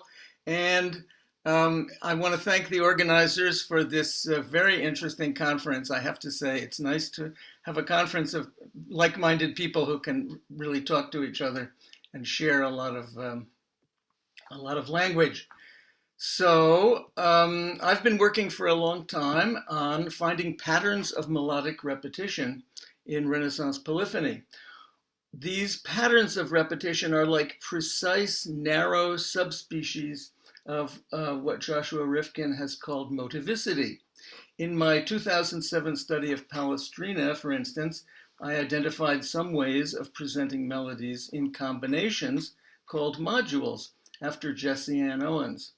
Today, I'm going to talk about a way of presenting melodies that only sometimes involves modules. I call it progressively linked soggetti. There's a passage in Zarlino that describes linking soggetti. Hold on. There we go. But when the composer proceeds by digging out the soggetto from the parts of the piece, that is, when he derives one part out of another and goes on making the soggetto this way, putting the piece together, as we will see elsewhere, that little tune that he carves out of the others, on which he will afterwards compose the sections of his piece, will be called the soggetto. And this way of composing, the practitioners call composing from fantasy. Hold on. There we go. That's what I'm after. Sorry. As you like. Okay. So do you see the whole screen now? Good. Okay. So this passage reduces to a very simple formula. Oh, for crying out loud. Sorry. You write a soggetto. You write another line that accompanies it. The accompanimental line is your new soggetto, so you discard the first one, and then you repeat steps 1 to 3. And you can repeat them presumably as long as you like. So this passage, which occurs in a chapter about what the soggetto is, has been quoted occasionally, but never with the musical example that illustrates it. This quote is from chapter 26 about the soggetto, but when he says, come vedremo altrove, he's referring to chapter 55, where there's an example. I first saw this example, I have to admit, in a graduate school. My thesis advisor, Patricia Carpenter, showed it to us, and I promptly forgot it. And now, honestly, like close to 50 years later, I found it in my files, and I've been working on this project without even remembering that I'd seen it. So you should have a little humility when you teach your graduate seminars, because they're not going to remember either. So here's the example. You see soggetto 1 occurs in imitation with itself. And then at the beginning of the second line here, it acquires a new counter subject, which is going to be soggetto 2. And at the end of the line, soggetto 2 recurs with its new counter melody, soggetto 3, and then soggetto 3 sounds all by itself. So here's a little schema of it: 1 against 1, 1 against 2, 2 against 3, 3, and so forth. One of the interesting features of this little example is that there are cadences between the sections. So what's up with that? Well, I think it's possible that when he says sopra la quale di poi componerà le parti della sua composizione, he might mean le parti could mean either the voice parts or the successive sections of the piece. To me, this diagram says that he's talking about the different sections of the piece. Another interesting thing about this example is that the new soggetti are subjected to different variation techniques. So for instance, soggetto 2 starts, the first time you hear it, it starts on the weak minim, but the next time when it comes back, it's been time shifted to start on the strong minim. Likewise, soggetto 3 is transposed when it recurs. So now I'm going to show you 4 examples of how Josquin uses this technique in 3 different pieces. The first is Qui habitat in adjutorio, the 4-part one, and it's been analyzed actually by another of my graduate school professors, Lehman Perkins, and he's analyzed the whole piece. So when he gets to this little segment at the end of the prima pars, and he calls it a point of imitation. So it's the soprano, the tenor, the bass, and the alto. He says it's a point of imitation that yields little by little to homophonic declamation.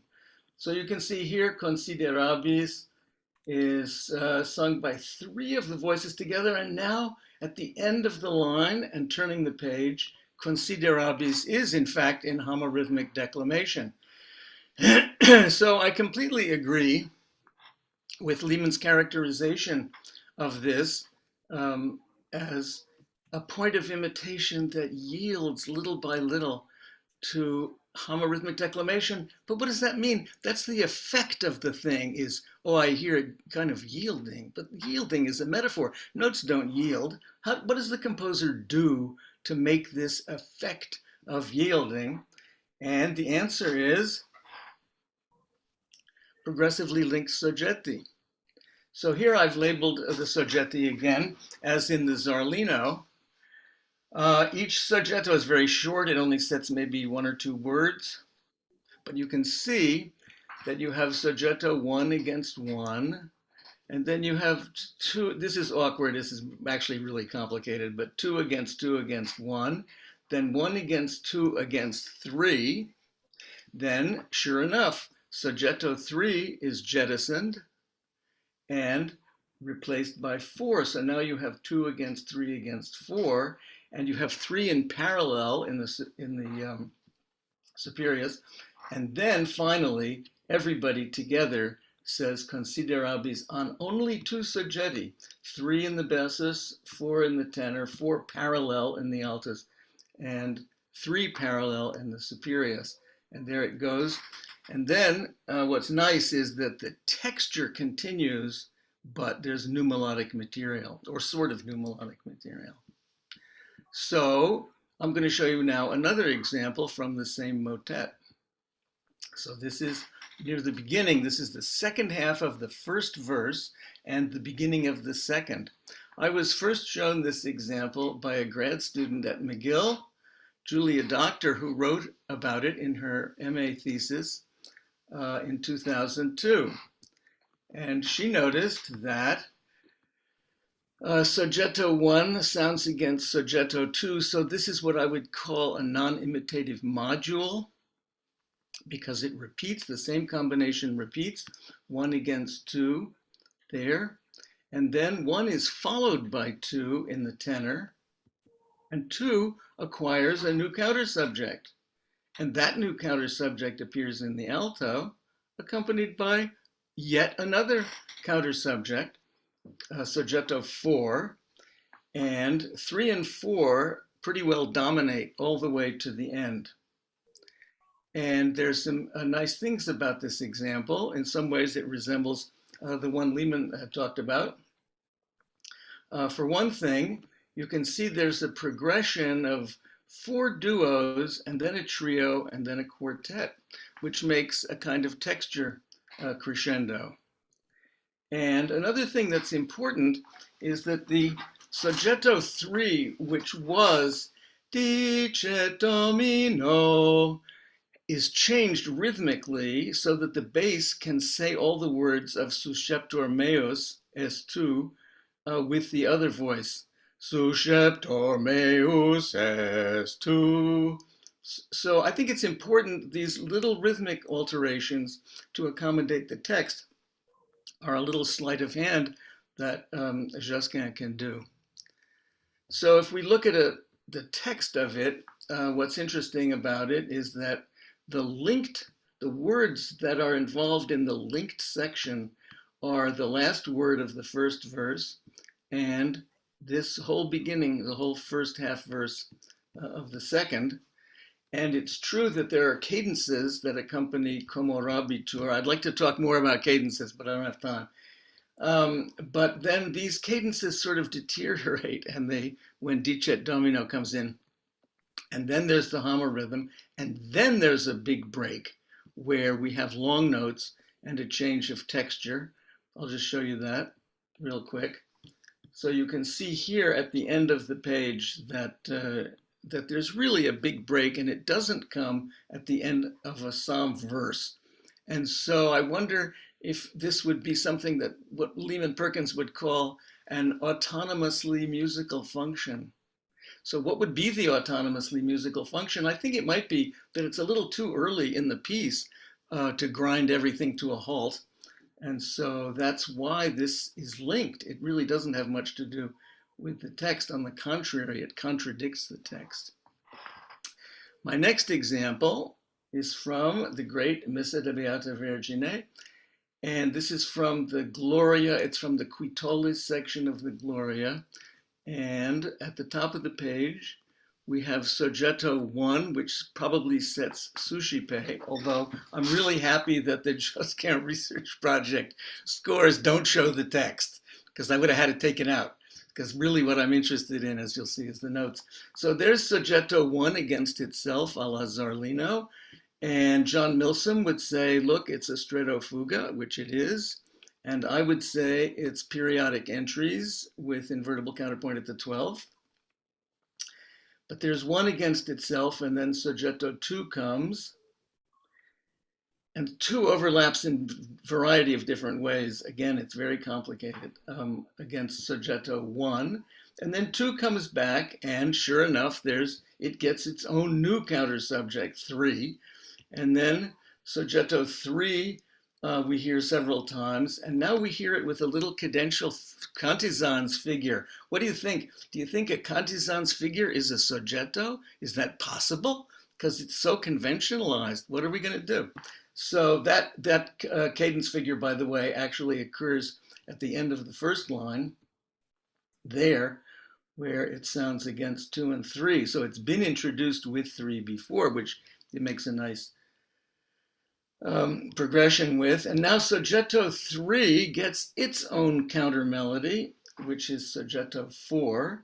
So we get 3, 4 and the cadence, 3, 4 and the cadence. And then turning the page, we get 3, 4 and 3 and 4 with the cadence. And finally, we jettison Soggetto 3. It's just 4 in the cadence. And now comes Soggetto 5. And Soggetto 5 clearly dominates. And so this really looks like a progressive linkage. The only problem is what happens next, which is, oh no, 3 comes back. So this is sort of a retrogression. So something new is happening. So 3 comes back with a little blue melody, which is parallel to 3. And 4 comes back, but it's in augmentation. So maybe that's not quite the same thing.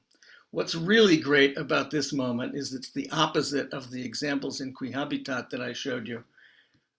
Because instead of building to full texture and homorhythm, he diminishes the texture. So right here, and in the middle of the bottom line, you're down to a duo for 3 semibreves. And then comes Soggetto 4, and this is a very beautiful place. And you wonder, let me just show you the diagram of it. You can see quartet, trios, duo, trio, duo. And this duo is the one that really interests me. And one of the problems with this is, what words should you say here? Should you say the same words as you said when it was 3 against 4 the other time? So in an early music article that I wrote with my colleague Julie Cumming, we proposed that as much as possible, you should say put your text underlay where the motives are. But in this case, it's really not possible. This is really a very messy place. For instance, here's the bass line of the little section I just showed you. There's Soggetto 1, and then it looks like Soggetto 1 starts again, but shouldn't you be getting on with your text? Shouldn't you say deprecationem nostram? And then you have some notes at the end that it's not clear exactly what they are. And then you have the trope, ad Mariae gloriam. I think this makes perfect sense to sing that here.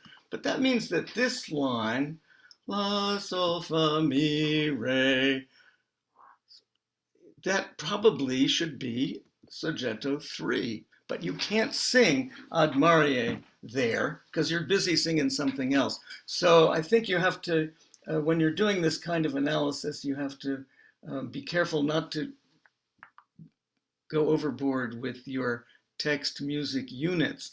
This was a subject that came up in the AMS meeting, that I think sometimes they're not units. Sometimes the music goes its own way. Okay, so now finally, I have one more example. It's much more irregular, as you'll see. This is from this is the Pliny from the Sanctus of Missa Ave Maris Stella. It looks like the bass starts out with a very long soggetto, but I've divided it into 3 short soggetti. And you could complain about this. I wouldn't blame you. But one reason to do that is that when you're looking for modules, the time interval of imitation is usually the length of the module. So if I were looking for modules here, I would do that. So this tune, fragments 1, 2, and 3, this tune is repeated an octave higher in the superiors. But let's look at the altus. The altus has tune 1 and then tune 2 twice, and then tune 3. So I think this is Josquin telling us, hey, look for 2 breve units. So this is the analysis of the whole thing. And because it's completely meaningless and illegible, I'll show you a schema. So here you see a schema a la Zarlino. 1 against 2, 2 against 3. Then there's a little hiccup here where 2 repeated and 1 comes in. And then 2 against 3, 3 against 4. So that looks pretty much like progressively linked soggetti. But actually there's a problem. Here's the score. The problem is what happens next is the basso starts again with 1 and 2, and the altus has completely free counterpoint. Now, one thing that's interesting about this is the incredible lack of something called free counterpoint. Every example I've shown you, you may have noticed, has very little free counterpoint. But here's a whole 4 breves of it. Anyway, the bassus goes on with 1 and 2 and continues on the next page with 3, and soggetto 5 comes in. So this is getting messy. Things are progressively introduced, but they're not really neatly progressively introduced. Here's a picture of that. So we noticed that soggetto 2 was repeated. We wondered why. I think one reason is so that Josquin can have a longer time interval between the altus and superiors as he had between the bassus and the altus. But other reasons might be that he wants to repeat the same counterpoint. So these are modules for sure, 1, 2 over 2, 3, and then transposed up a 5th. And there are other repetitions, 3 and 4. So 3, soggetto 3 gets transposed up a step, just like soggetto 2 did, and it brings its accompanimental line 4 with it. And then when it recurs in the bassus, it has a new soggetto 5, which is also transposed up a step. So there's 3 against 5. You can see it goes up a step. I don't know if you can read the score, it's pretty small. So these 5 soggetti are now going to be jettisoned completely, all 5 of them, and that means that whatever I do now, I can start numbering from 1 again. So the next section also looks like progressively linked soggetti, but somewhat messy. 1 against 1, okay. 2, not really against 1, maybe against 2, but then 2 gets its own counterpoint, and that becomes a recurring thing. But wait, what's this? What's 1 doing there? So this is a mess, because we don't expect this sort of retrogression to happen. And this is complicated because 1 never sounds with 2, 1 is not supposed to sound with 3, 2 is not supposed to sound with 4. So this is getting very frisky on Josquin's part. When 4 comes in the tenor and is imitated a 5th lower in the bass, suddenly. And the bassus, what is the bassus accompanied with? Check it out. Soggetto 4 with in stretto fuga with it. So this is a great example, and this is pure Zarlino. It goes ut, re, mi, fa, sol, ut, re, mi, fa. So it's shifted over 1 minim, and it makes a stratofuga with the basses. And when we turn the page, it gets even better, because soggetto 4 is now sounded in parallel tenths with itself. So this, to me, this has a kind of climactic ring, but you can see from the schema the problems that you face, the variations that he's introduced on this technique. It's progressive, but it's messily progressive. So there's soggetto 4 against itself in parallel tenths, and those 4 soggetti are now going to be jettisoned, and we're going to start a third section. So one thing is we can identify sections by means of soggetto concentrations. These 4 soggetti are going to be jettisoned, and we get to start with number 1 again. But there's something interesting about number 1 here, which is that it's in the same texture as soggetto 4 was. So you have new melodic material, but you have an old texture. And that we noticed that in the where the homorhythm came in Qui Habitat. So it's a way of introducing something new, but keeping something old at the same time. And this section, I have to tell you, shouldn't be in this paper, but I have to show you to you because I'm so pleased with it. This is the last section, and it's not progressively linked soggetti at all. It's what Jesse calls ostinato. Every measure practically has soggetto 1 in it, and the added lines are mostly free, but they're not quite free because the middle 5 notes are always in parallel. This is the nuttiest thing I've ever seen. I have no idea what to call it. If you can think of a clever name, that would be good. So when soggetto 1 first appears, it's in parallel tenths, but then it appears again in parallel sixths. Then it appears again with the counter subject in parallel thirds. Then it appears with sixth below because soggetto 1 is in the upper voice, so the sixth are below. And finally, it comes at the end back to tenths. And an interesting feature of this, which again, we were talking about cadences, and what are you after when you analyze cadences? These are clausula formalises, but I have no idea why they're there. Like, what are they doing there? He has 2 repetitions of soggetto 1, and then a cadence to D, and then 1 and a cadence to G, and then 2 as we turn the page. It might have to do with what notes the transpositions of soggetto 1 end on, enabling him to lead to this tenorizans here. I really just haven't the faintest idea. So we turn the page. We have the end of soggetto 1 and its parallel voice. And then there's the tenorizans, but there's no cantizans.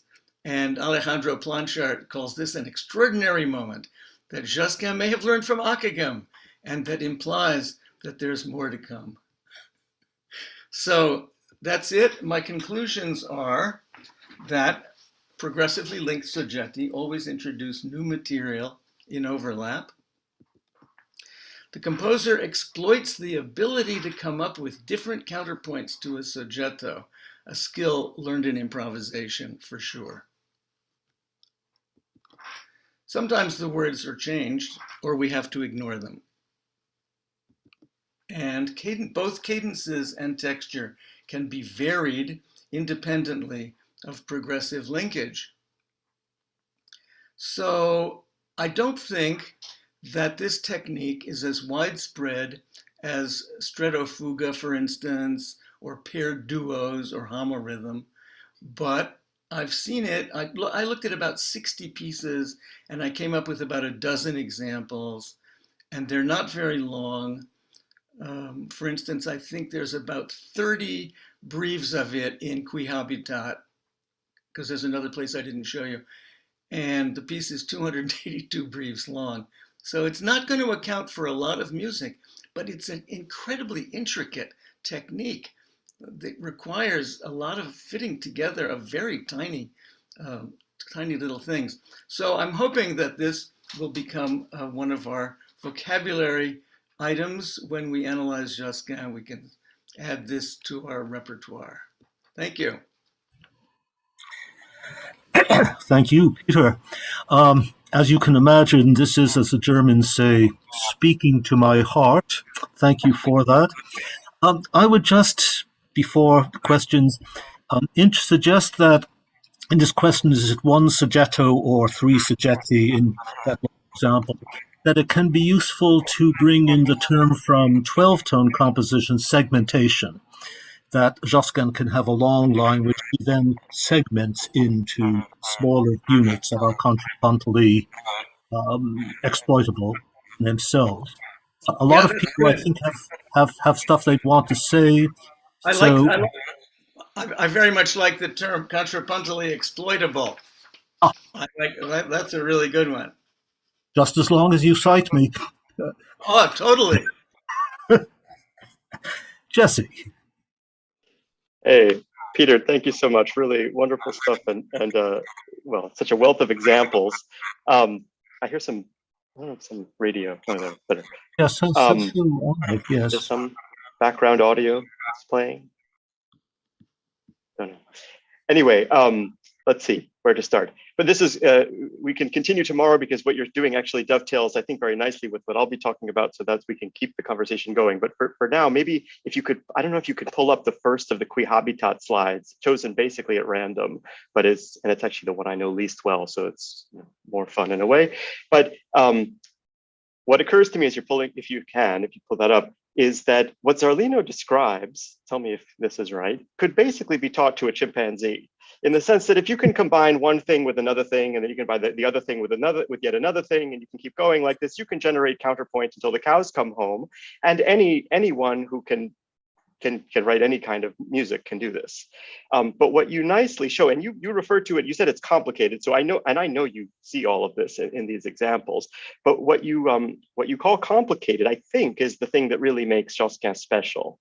And that Qui Habitat example, it's in all of them, but it's very compact, where effectively you have, I mean, I can just narrate it more or less because I don't see it, but you have the first thing combined with the first thing, and then the first thing combined with the second thing in different ways, and the second thing combined with the second thing. So if you think of all the different combinations or interlocks, as John Molson would, yeah, there we go. So 1 and 1 at the octave, 1 and 2 at the fourth, 2 and 2 at the fourth, 1 and 2 simultaneous, 1 and 2 at the upper fifth. I'm just kind of reading fast, yeah. But in other words, all of that made to work in different ways. Yeah, that seems to be the thing that is really off the map, even if the effect is what Zarlino is talking about. Yeah, this is really good because I didn't want to get into this. In this example, can you see verum tamen? Do you see that screen there?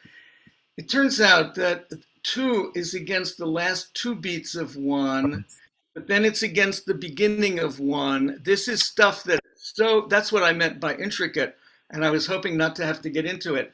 But and the invertible counterpoint at the 12th is in there. I don't know how much Josquin uses invertible counterpoint at the 12th, but it's right here. You want to see it? Yeah. It's this 1 against this 2, as opposed to this 1 against this 2, I think. Anyway, it doesn't matter. We can work that out later. But it's true, when you say it could be taught to a monkey, I have a really good example from Févin. He's going to be the monkey because it's so systematic and chunky and uncomplicated. It's like, okay, I'm going to do, it's the Christe of Missa Ave Maria, actually. And the whole Christe is progressively linked soggetti, and they behave themselves really much better. So that's a really good point. The monkey point, just before Claire, reminds one, of course, of Kirnberger's method of tossing off sonatas, which was the subject of a famous MQ article by William Newman about 50 years ago. And of course, what you see in Qui Habitat, there are variable interlocks, favorite thing of John's and mine, and Jesse's and yours too, no doubt. But Claire, you have something to contribute here.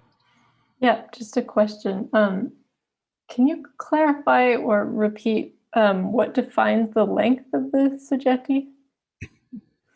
Oh, that's a really good question, because it's completely different from modular repetition, where everything has to be the same length to be a module, because you need a succession of vertical intervals. These things can be any length at all.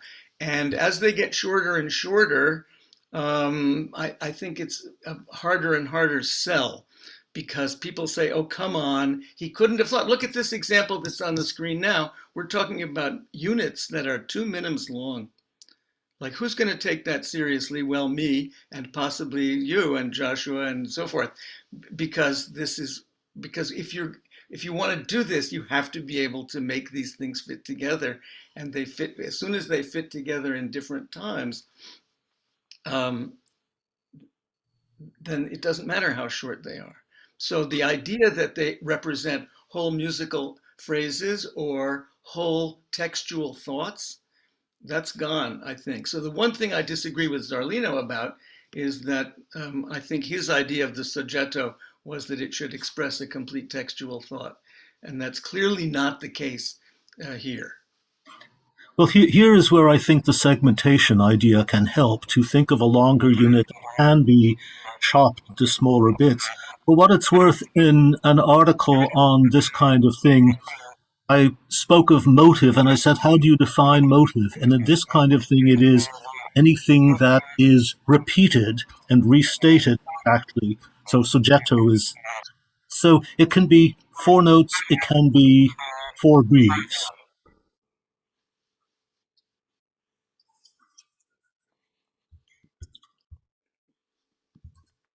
Other contributors?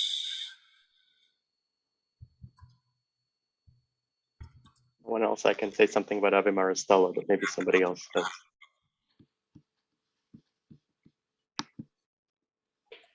Well, Daniele. Yes, thank you very much, Peter.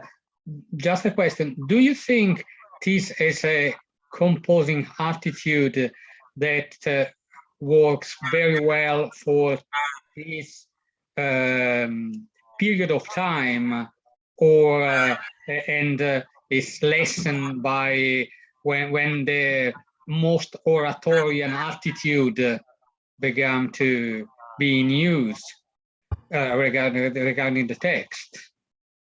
Yeah, am I muted? No. So that's a really good question, because I never saw this in Palestrina. Interesting. Yeah, and yet, Zarlino describes it. You would think people might have read Zarlino and learned something from it, but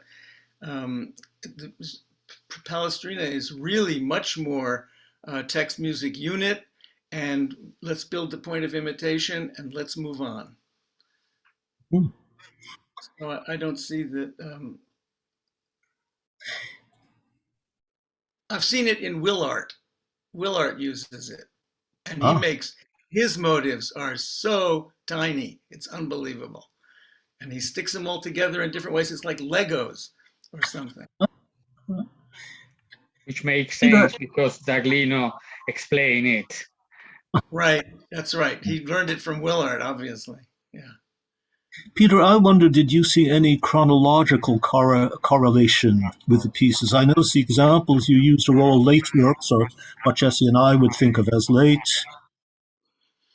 Did that strike you?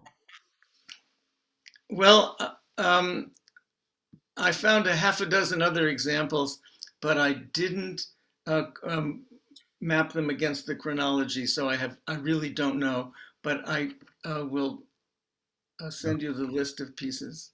That would be great. Or you can check it against Jesse's appendix to the early That's music. a good idea. That's right. Yeah, that's what Daniele did, and that was a good idea. I should have done that.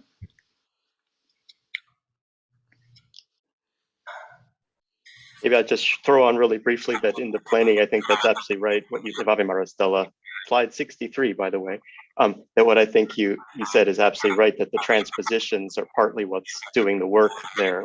This is the point about why are there these cadences, that suddenly the superiorus is up in a range that's, I think, a fourth higher than it's explored in this whole section. And And beyond that, I would just say that one of the features, one of the consequences of the way those soggetti are linked in the first part of the plenny is that there are no arrivals.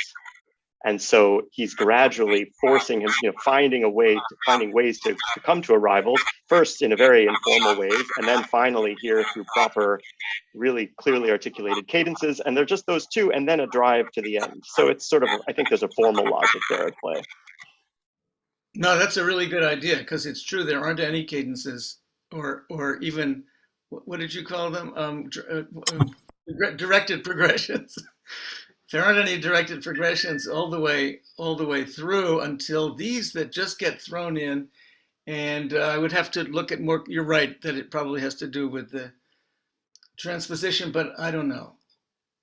I'd have to look at it more closely. Shall I play the Swiss roll this time? It's not a particular pastry, although there is such a thing. But say that this has been a very long and fruitful period of time. It is evening for many of you. And at a certain point, the stamina does start to diminish ever so slightly, particularly when the subject is so rich, at times complicated, demanding concentration, demanding thought. So I think this would be a good moment to close out this session, but with thanks to all of the speakers, and thanks for all of our other colleagues who have contributed to the discussion. And this is a wonderful beginning, Daniele and Francesco, to what I think promises to continue as a very, very fruitful pair of sessions. So thank you very, very much to everybody. I'll leave it to our hosts to do the, cutting us off, but thanks again, and looking forward to seeing you tomorrow. Thank you very much, Joshua, and we can see tomorrow at the same time, 5 o'clock in Rome time. Thank you very much, and see you tomorrow. Bye. Bye. Grazie. Buona serata.